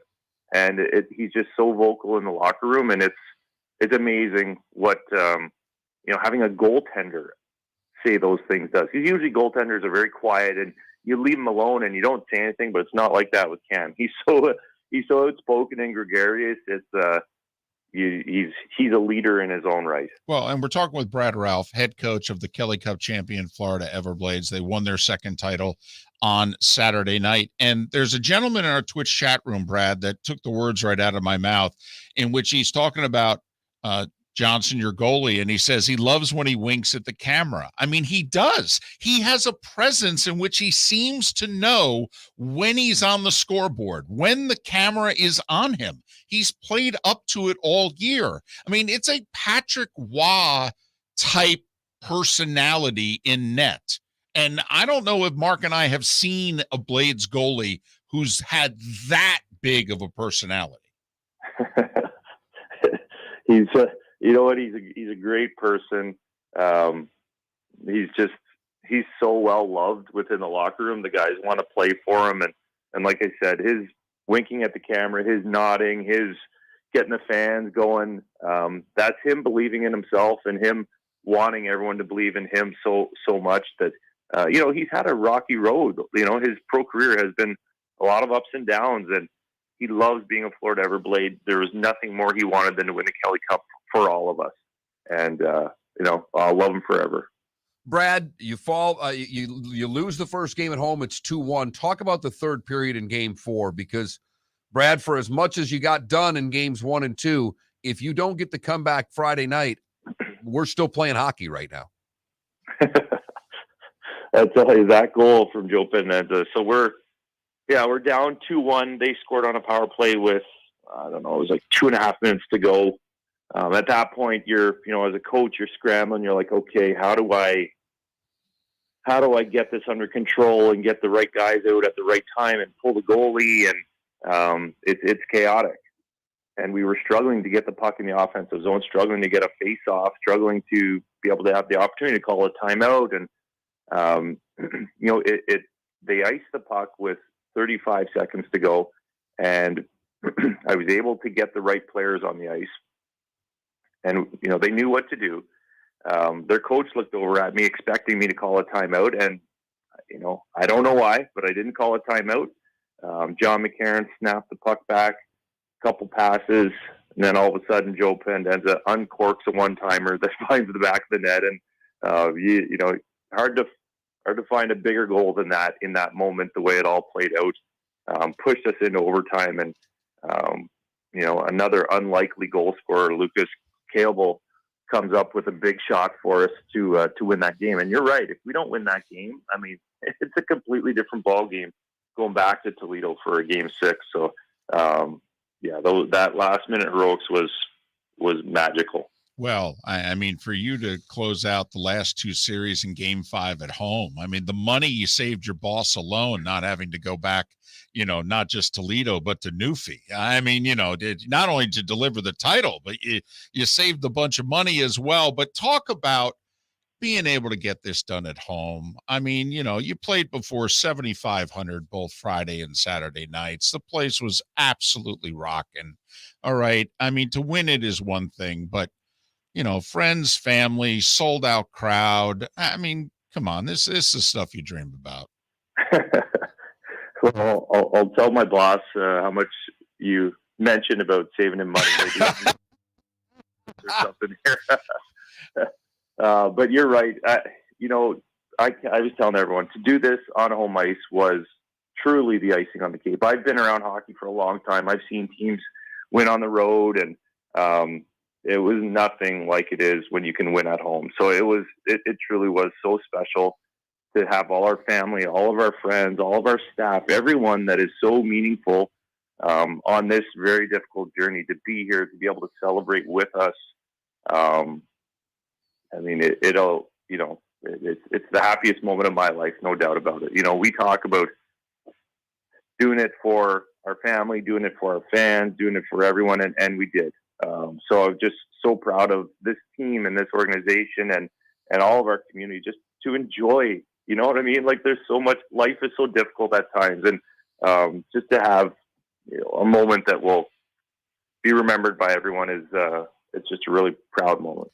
Well, you've had a lot of success in hockey. You made it to the NHL. You've been coach of the year in different leagues in the minors. You've taken a team to the finals before, but you had never won the last game. So I can only imagine what this is like for you and Brad. A couple minor leaguers talking to you here. We always root for guys to get the promotions and what have you. And we hope that there's, more success in your future. But if you're here next year, we'll be thrilled about that as well. Thanks for your time and congratulations. Thanks very much, guys. Brad Ralph, head coach, the Florida Everblades. We talked to him when they were in the finals 4 years ago. You were the one that brought it up. You said, Brad, not to belabor the point here, but I'm looking at your career. You've never won a championship. And at the time, they were up 3-2 in the Kelly Cup finals, lost in 7 on the home ice. And he had been to a final as a player. He had gotten down the road. So congratulations to Brad, to the team, to the Everblades, to Craig Brush for putting it all together. I'm fired up that they had the crowds they did over the weekend. And Craig was very complimentary. Also, when I texted with him yesterday, he said that because Toledo, it was 4-2 after the first period, and Toledo dominates the second period, outshoots them like 2-1, the whole deal. Cam standing on his head. And Brad, according to Craig, totally changed their forecheck in the third period on the fly. And he said, basically, we just grinded them. We Tampa Bay Lightning them, essentially, was what he said. And he goes, great coaching. He said he is a great coach. I really believe, Craig, I'm putting words in his mouth, but this is the 5th coach in Blades history. I think Brad's his favorite. Well, he's been there. I think he's had the 6 longest years. tenure. Yeah, he's been, well, Jerry, I think, was there 7. Okay, so Jerry got him by a year? Right. So we'll see if Brad's back next year. They're with a different organization now. Jerry never won that final game, so no. Brad's got that over him. But 2 now for the Everblades. Congratulations. Well-deserved. Awesome. Great to see the crowds the weekend. Yes. Something we got used to for a long time around here. So to see that happen and see the big crowd and see them win, terrific for the Everblades. So congratulations to Brad Ralph and the entire Everblades. Back with more in a moment. The Everblades are the Kelly Cup champs, and we are Miller and Moulton on the Florida Sports Network. Golfers, are you bored of the same old driving range warm-up routine that's not getting you the results that you want on the course? Power up your golf swing by adding resistance bands to your range sessions with the Orange Whip Golf's Power Strap Kit. Featuring band attachments to your feet and hips, Power Strap resistance training will boost club head speed, increase power, improve flexibility, all with just a few swings. Buy a Power Strap Kit today. Go to orangewhipgolf.com and use code Miller10 to receive an additional 10% off the already great price of $119. David Moulton for Napa Auto Parts, and Napa Filters. Insist on Napa Filters for your vehicles, or if you're a do-it-yourselfer, only buy Napa Filters. Napa has a filter for almost anything on earth that moves, whether it's motorcycles, foreign and domestic cars, vans, SUVs, earth-moving equipment. You get the idea. Napa Auto Parts, Napa Filters. Insist on them for your vehicles, or if you're do-it-yourselfer, only buy Napa Filters. Bring your big mouth to John Smith Subs and indulge in their overstuffed subs with the freshest quality ingredients. Enjoy our famous steak bomb with perfectly grilled marinated sirloin steak topped with provolone cheese, grilled onions, peppers, mushrooms, crispy bacon, juicy tomatoes, and creamy mayo. Boom! Made-to-order crispy fries can be paired with the Gator, the Cuban, the chicken bomb, or the Italian. Love local. Eat delicious with John Smith Subs. Find a John Smith Subs location near you today. Mark Miller for SWFL Golf Carts, or online, flgolfcarts.com. If you're looking for a golf cart, an e-bike, or an e-motorcycle, go visit Alex and the gang at SWFL Golf Carts. flgolfcarts.com online. Check out their whole inventory. If you're looking for a custom cart, they can take care of you. 2-seater, 4-seater, 6-seater, they've got you covered. E-bikes, nobody better for value and service. E-motorcycles, check them out. Again, flgolfcarts.com. flgolfcarts.com. You are listening to Miller and Moulton on the Florida Sports Network.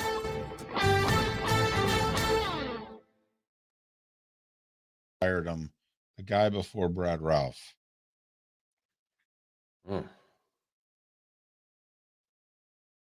Hey, really quick. I'm posting the photo gallery from the event, and I'm just going to put as like a caption. We'd like to thank Southwest Florida Golf Carts, Folds of Honor, Bonita Springs Assistance Office, Budweiser, and Twin Peaks for sponsoring our magnificent Miller and Moulton golf tournament. Well, take the charities out, put the 3 sponsors in, and then say benefiting Folds of Honor, and because they weren't sponsors, they were the benefactors. Yes.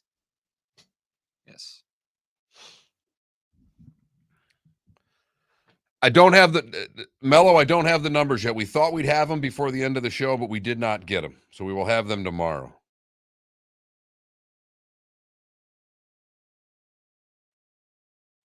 But it was like $8,000 that we raised, somewhere in that general neighborhood.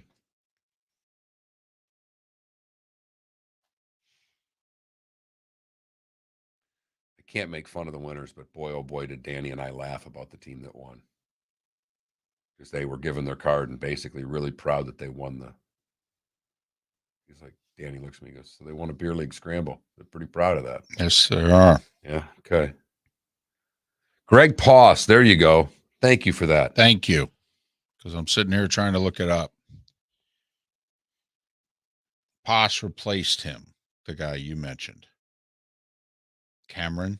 Yes. Right? Yep. In fact, I think he only did 2 years. I don't think he did a short time. I think Craig knew he had issues with him. He did not play well with others. What do you mean a segment tomorrow? I want to hear about the winners. We just did it. We're not doing a segment about a scramble win. We'll talk about the tournament, but nobody cares who wins scrambles. Yeah, that's just. And Drutharian, that's probably our one and done Everblades interview. Well, let's see. We met Johnny Mack, Sled Puppy, Davu, right? Davu Doorman or whatever it is. Davu Dooman, Voodoo Man. Voodoo Man. Davu Voodoo Man? Is that what it is? So I love the guy who drove by me in a cart and said, "You got bigger." Yes. And what I should have said was, "You got older." But instead I said, "No shit." By the way, in case anyone didn't know, Mark Miller and David Moulton were doing the long putt challenge, and David buried one from 70. Well, I mean, we putted it enough times. Oh, yeah. I mean, it was not a short putt, though. Still impressive. Probably. But we had to do it that way because we couldn't. If we went with the one that was like 25 feet away. No, you had to do something that was. I was stunned someone made it. I am too. I thought, because it was early on that the guy did 4 inches. Right. And I thought. Oh, that's going to win. And I thought, do you remember the WKRP when they spliced up all the songs because they were going to give away $10,000 over the course of the summer, but the promo was $10,000 at once or whatever. So they spliced up 5 songs or 7 songs that no one could get. And the guy called up and he's like, Jimi Hendrix, and the Star Spangled Banner. And they're all like, that's kind of how I felt when the second guy rolls it to 4 inches. I'm like, you've got to be kidding me. But yeah, we had like an 80-foot putt, and we had a guy put it up to 7 inches, a guy put it up to 4 inches, and then a guy make it.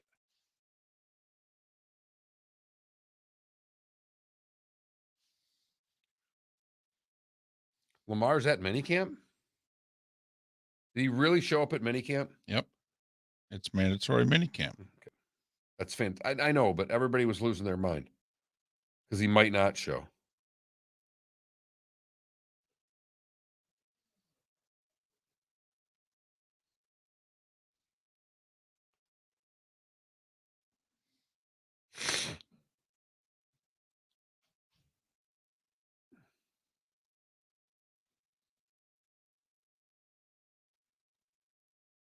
Let's go.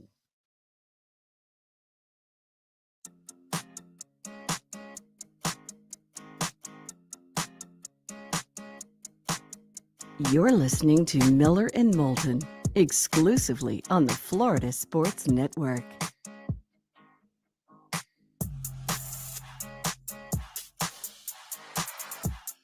"21 minutes past the hour. Miller and Moulton, Florida Sports Network, floridasportsnetwork.com. Our poll questions in honor of the Blades, basically, or at least it was driven off of the Blades, because most everyone on the Blades will not make it to the NHL.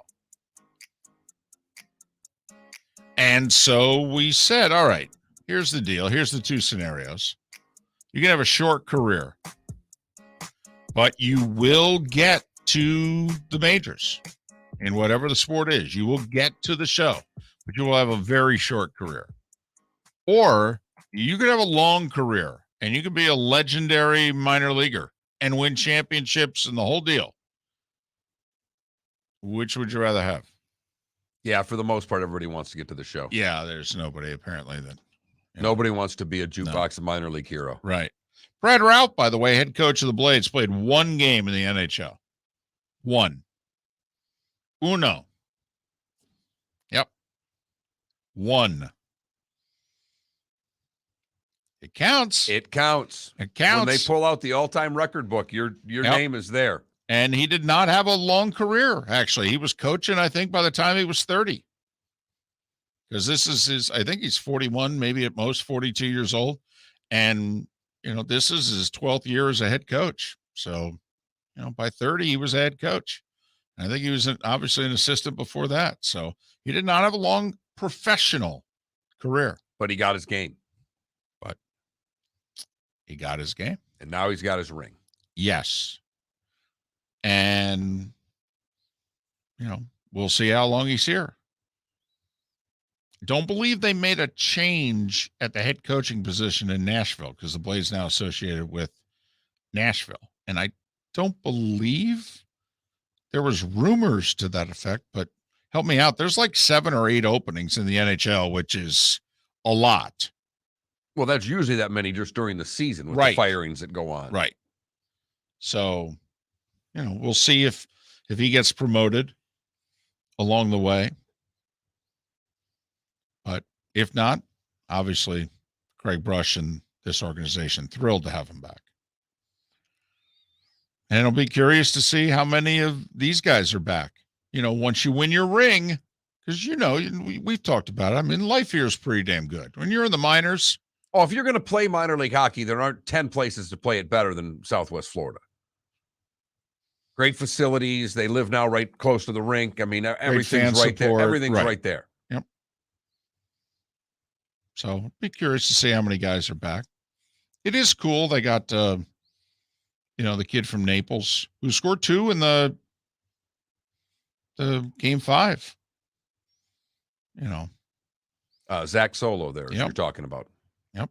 Played all his hockey growing up at that rink from the time he was 5-6 years old. Matter of fact, I coached him when he was like 6 years old.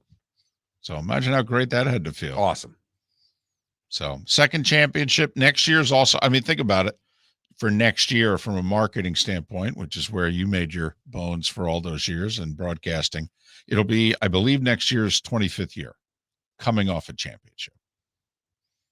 They should have a monster season. They should. Next season. Yep, absolutely. No doubt. So congratulations to the E-Blades, their second Kelly Cup championship. Brad Ralph, their head coach, his first.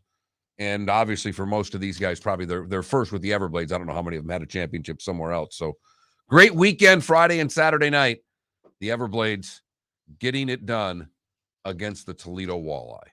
Game 5 tonight, NBA Finals. Celtics, Warriors. Golden State at home, a 3.5-point favorite.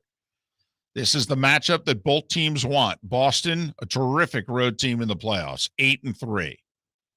Golden State, terrific home team, 10-1. Obviously, these teams split the first 2 in the Bay. Boston winning game 1 with the historic fourth quarter. At some point, is Steph going to get any help? Is anybody from Golden State going to provide Steph some help so that Golden State can win a game without Steph scoring 40? I think Clay's best game was game 3. Yes. What do you have, like 25, I think, in game 3? Yes, but here's the thing about this series. It's tied 2-2, which means there will be a game 6. Did you figure that all out on your own? Wow. Game 6 Clay. That's my point. Game 6 Clay is one of the greatest NBA players of all time. Oh, he's going deeper in the archives here. Game 6 Clay is scary. Didn't Game 6 Clay, didn't he tear his Achilles in Game 6 in 2019? You know what he did before he tore his Achilles? Well, he had 33 points. I understand, but it was the worst night of his life, of his career anyway. All right. Game 6 Clay. You're sticking to it. Felipe's still sticking with Warriors in 6. You and I both thought Golden State would win in 7. I definitely think this sucker's going 7. I do too. I just don't know right now. Put it this way. If anybody were to win in less than 7, I'd put my money on Boston because I don't see Golden State winning 3 straight games. I'm with you. I have the same feeling about this series that I had about the Rangers Lightning when it was 2-2, that I thought the only way the Rangers win this series is in 7. If this thing goes 6, the Lightning win. And I think the same thing. I think Golden State won their game in Boston. And they're going to have to win the 2 home games. Right. Well, Draymond Green can't play any worse than he's played in the first 4. Clay's had 1 good game of the 4 right now, and it's 2-2. If you are Golden State and you're looking at it going, okay, let's see. We haven't had we had 1 Jordan Poole signing so far in the finals. We haven't had a whole lot out of Wiggins. We've had very little out of Clay. And Draymond Green's been awful. And it's 2-2.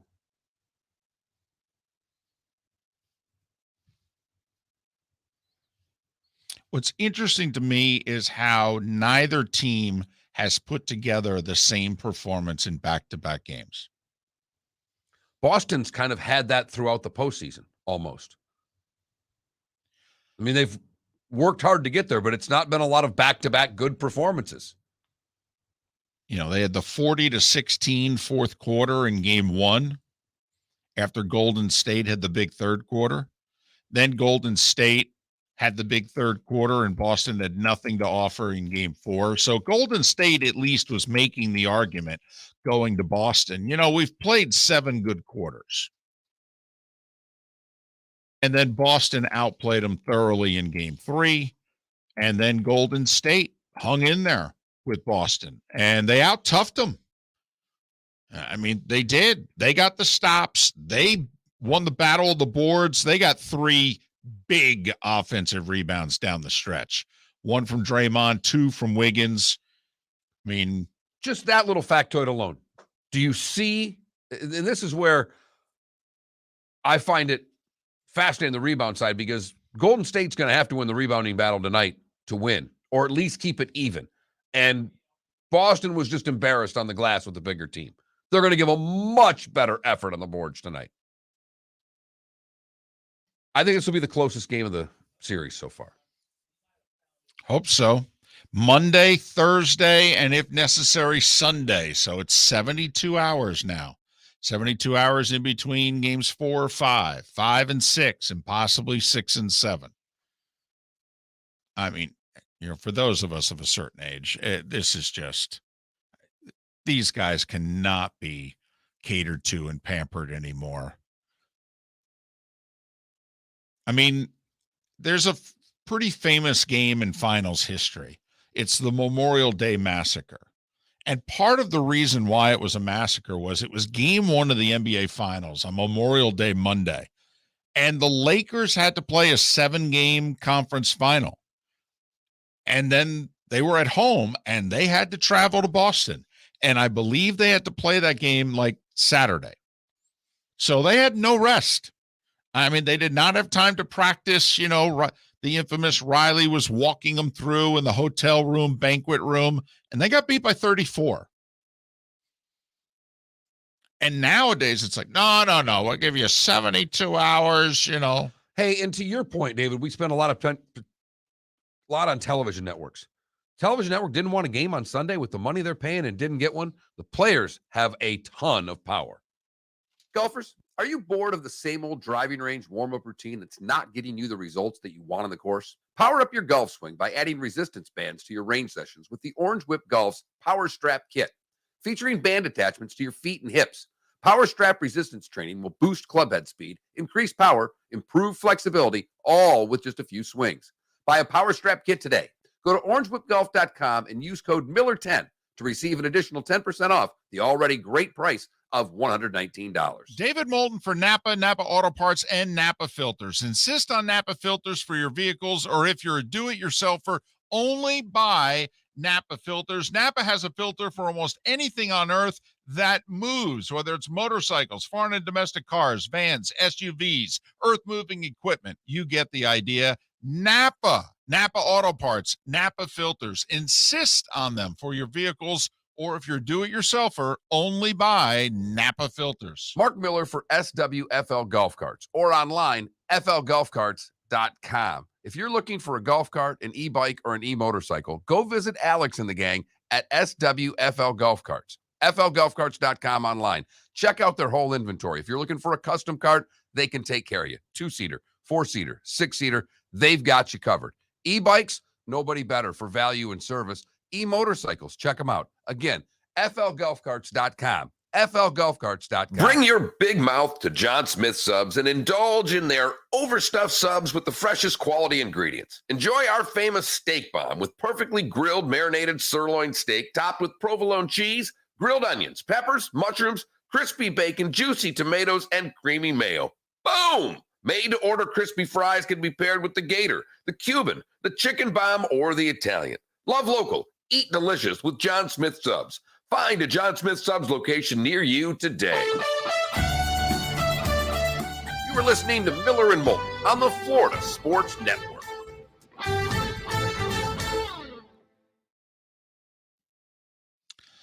I mean, Logic Man, let's be honest here. Do you see the Phillies as better than the Braves or Mets this year? No. So now think about what you then have to do. You have to pass two teams. Because if you're going to be the third place team in the East, that means you have to be ahead of one of the other two second place teams, which right now is Milwaukee, and they just lost 8 in a row before winning yesterday. And it's San Francisco and then San Diego. So basically, you have to leapfrog San Francisco and the second place team in the Central. Can you do it? Yes. But I don't think you will. And in part, I think the division that you're in is going to work against you. Like, to me, the second place team in the Central has got a huge advantage. All those games against the Cubs, Pirates, and Reds.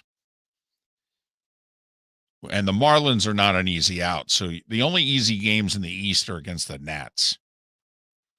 So defense is awful. Bullpen's below average. And you only got 2 starters.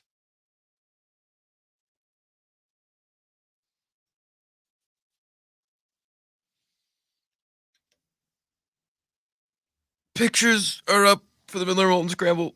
Go to the website, check it out. Yeah. Whip. Orange whip.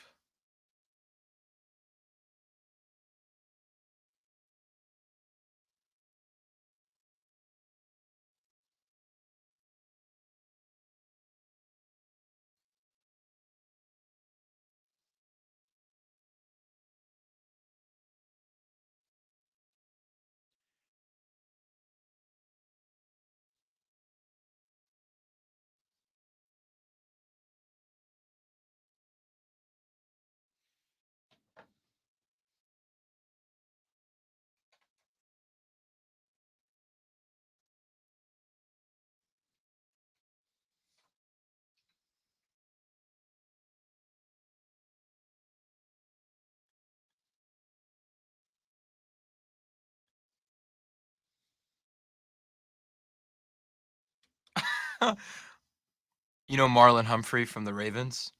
He just posted a video on his Instagram story saying, "Y'all won't believe who I'm with." And then he pans out the camera and it's Lamar Jackson. And the caption is, "Ladies and gentlemen, he has arrived."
The headlines on Fark, where I find these, are pretty good. So it's the cool story that I think could be a good. It says, "Give this guy a hand." from the Post. I hit it. I got the world's first double arm transplant. And I can finally hug my grandkids. 5 seconds.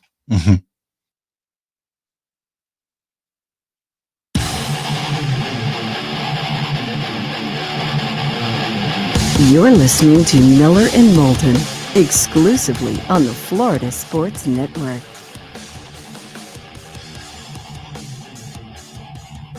Home stretch, 22 minutes before the hour. Miller and Moulton, the Florida Sports Network, floridasportsnetwork.com. Before you do your couple of things here, how many more top 100 PGA Tour players do you think will leave and join the LIV series between now and the 17 days from now when they play in Portland? And I ask that because you got to admit, the PGA Tour had a great weekend. It did. They had a rough week. And I know Patrick Reed's move became official on Saturday, but it was basically out there last Thursday. So they didn't lose anyone over the weekend. You know, Pat Perez, Patrick Reed, Bryson DeChambeau, those were all Thursday, Friday deals. And then you had the weekend that you had in Toronto. Great, final grouping or two. Unbelievable crowds, great excitement. It was a very good television product. So now that we begin Monday, if you're the PGA Tour, you had a vigorous defense over the weekend. But you got all that money. It's out there. We know the names. Jason Kokrak's been mentioned. Ricky Fowler's been mentioned. Harold Varner III's been mentioned. Bubba Watson's been mentioned. I mean, these are all guys who are seriously considering jumping. I think we have a minimum of 3 between now and the Portland tournament. Of top 100 players? Yes, a minimum of 3. Bryson DeChambeau's top 20. If he's outside of it, it's because of the injuries and the inactivity. But Patrick Reed officially, I think, was 36th in the world at the time, 36th or 38th at the time that he left. So you say between now and 17 days from now, I put the over under at 3.5. You're inclined to go over because you think it will be at least 3. I would go over on that bet.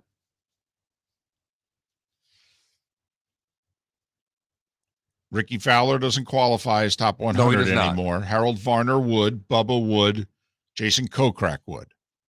And I keep saying Koepka, but I think there's a name out there that we're not hearing that will jump, that will surprise some people. Okay. I will say, if you're the PGA Tour, I think you're also grateful, hey, we got a major this week. Maybe we can kind of slow this down. Maybe some guys, I'm more worried about the 3 days after the Open. I don't think anything will happen this week. I really don't. But I think there will be some movement after the Open, and then I think there will be some movement right after the British Open as well. They have an event at the end of this month.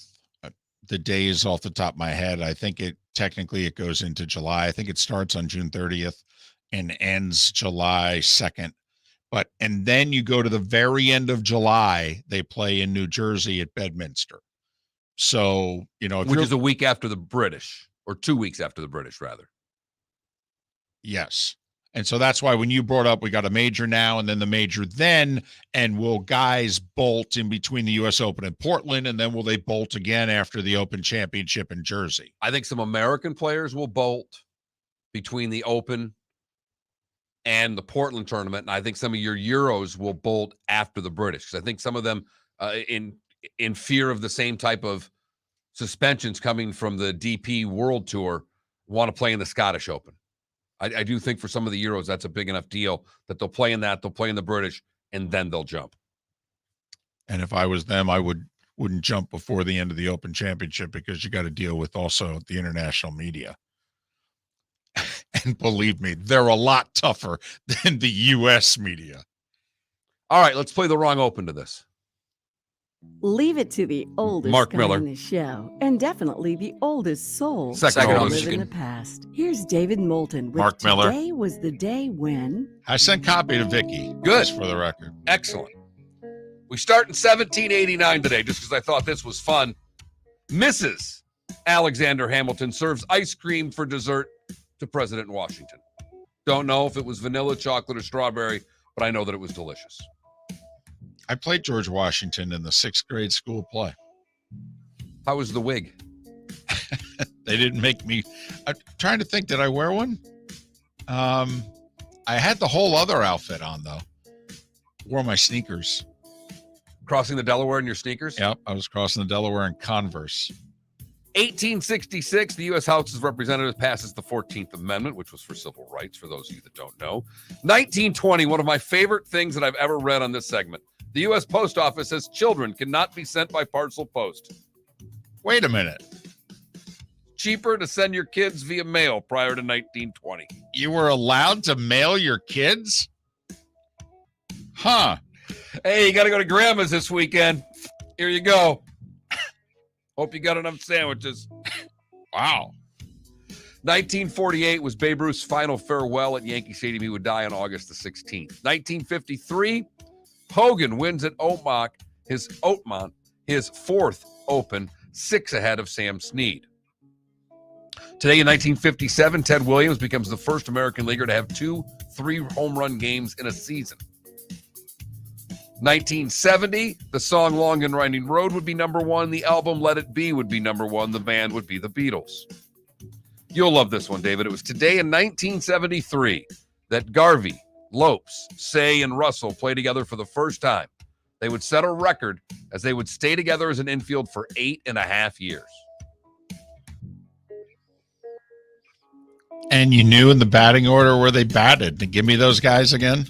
Garvey usually hit 4th. Lopes hit 2nd. Say hit 6th, I believe. and Russell. Bill Russell hit 7th. 1986, Garvey's first ejection from a game after a triple play. Today in 89, the Pistons sweep the Lakers for their back-to-back title.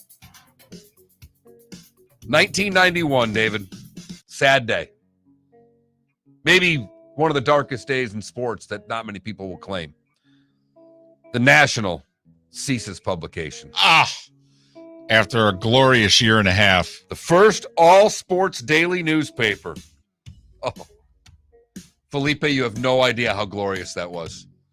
Think of a National Enquirer type paper, a tabloid-style paper that was just all sports.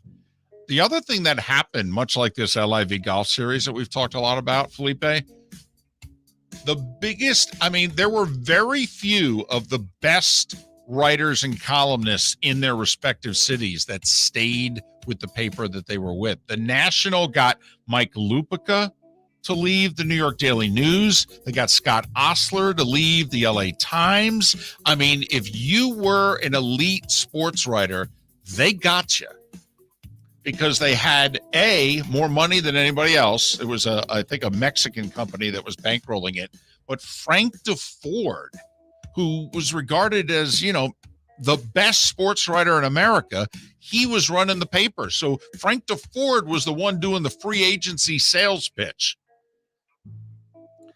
Yep, they just could never make it work. No. Love this one, David. Today in 94, Ryan Sandberg retires due to poor play. He forfeits $15.7 million of his $25 million contract. That's integrity. He would not have gone to the LIV series. No. 95, the Devils beat the Flyers to qualify for their first Stanley Cup. They would go on to defeat the Wings in that cup.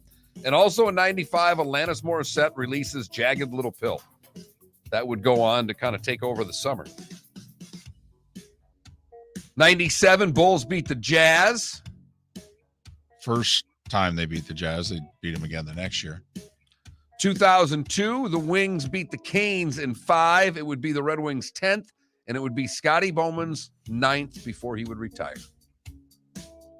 2014, the Kings beat your Rangers for a 4-1 series win. In overtime. They won 3 games in OT in that series. Yeah, they won that one 3-2 in double overtime. If you were born today, you share your birthday with the late Martha Washington and the late Red Grange. Other than that, this may be one of the most boring birthday days in the history of this segment.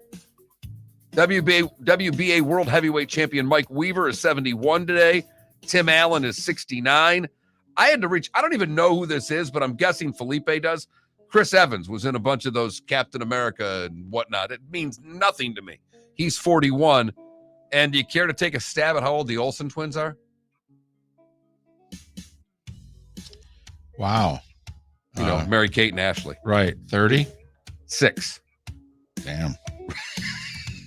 And that makes you feel old on Today Was the Day When. I got Thurgood Marshall appointed to the Supreme Court on this day in 67, first black on the Supreme Court. And the Pentagon Papers were published by the New York Times today in 71. Kind of a big journalistic thing. I got today in 2016, Kyrie Irving and LeBron James, Game 5 of the NBA Finals, both score. Whoops, that's my bad. Both score 41 points.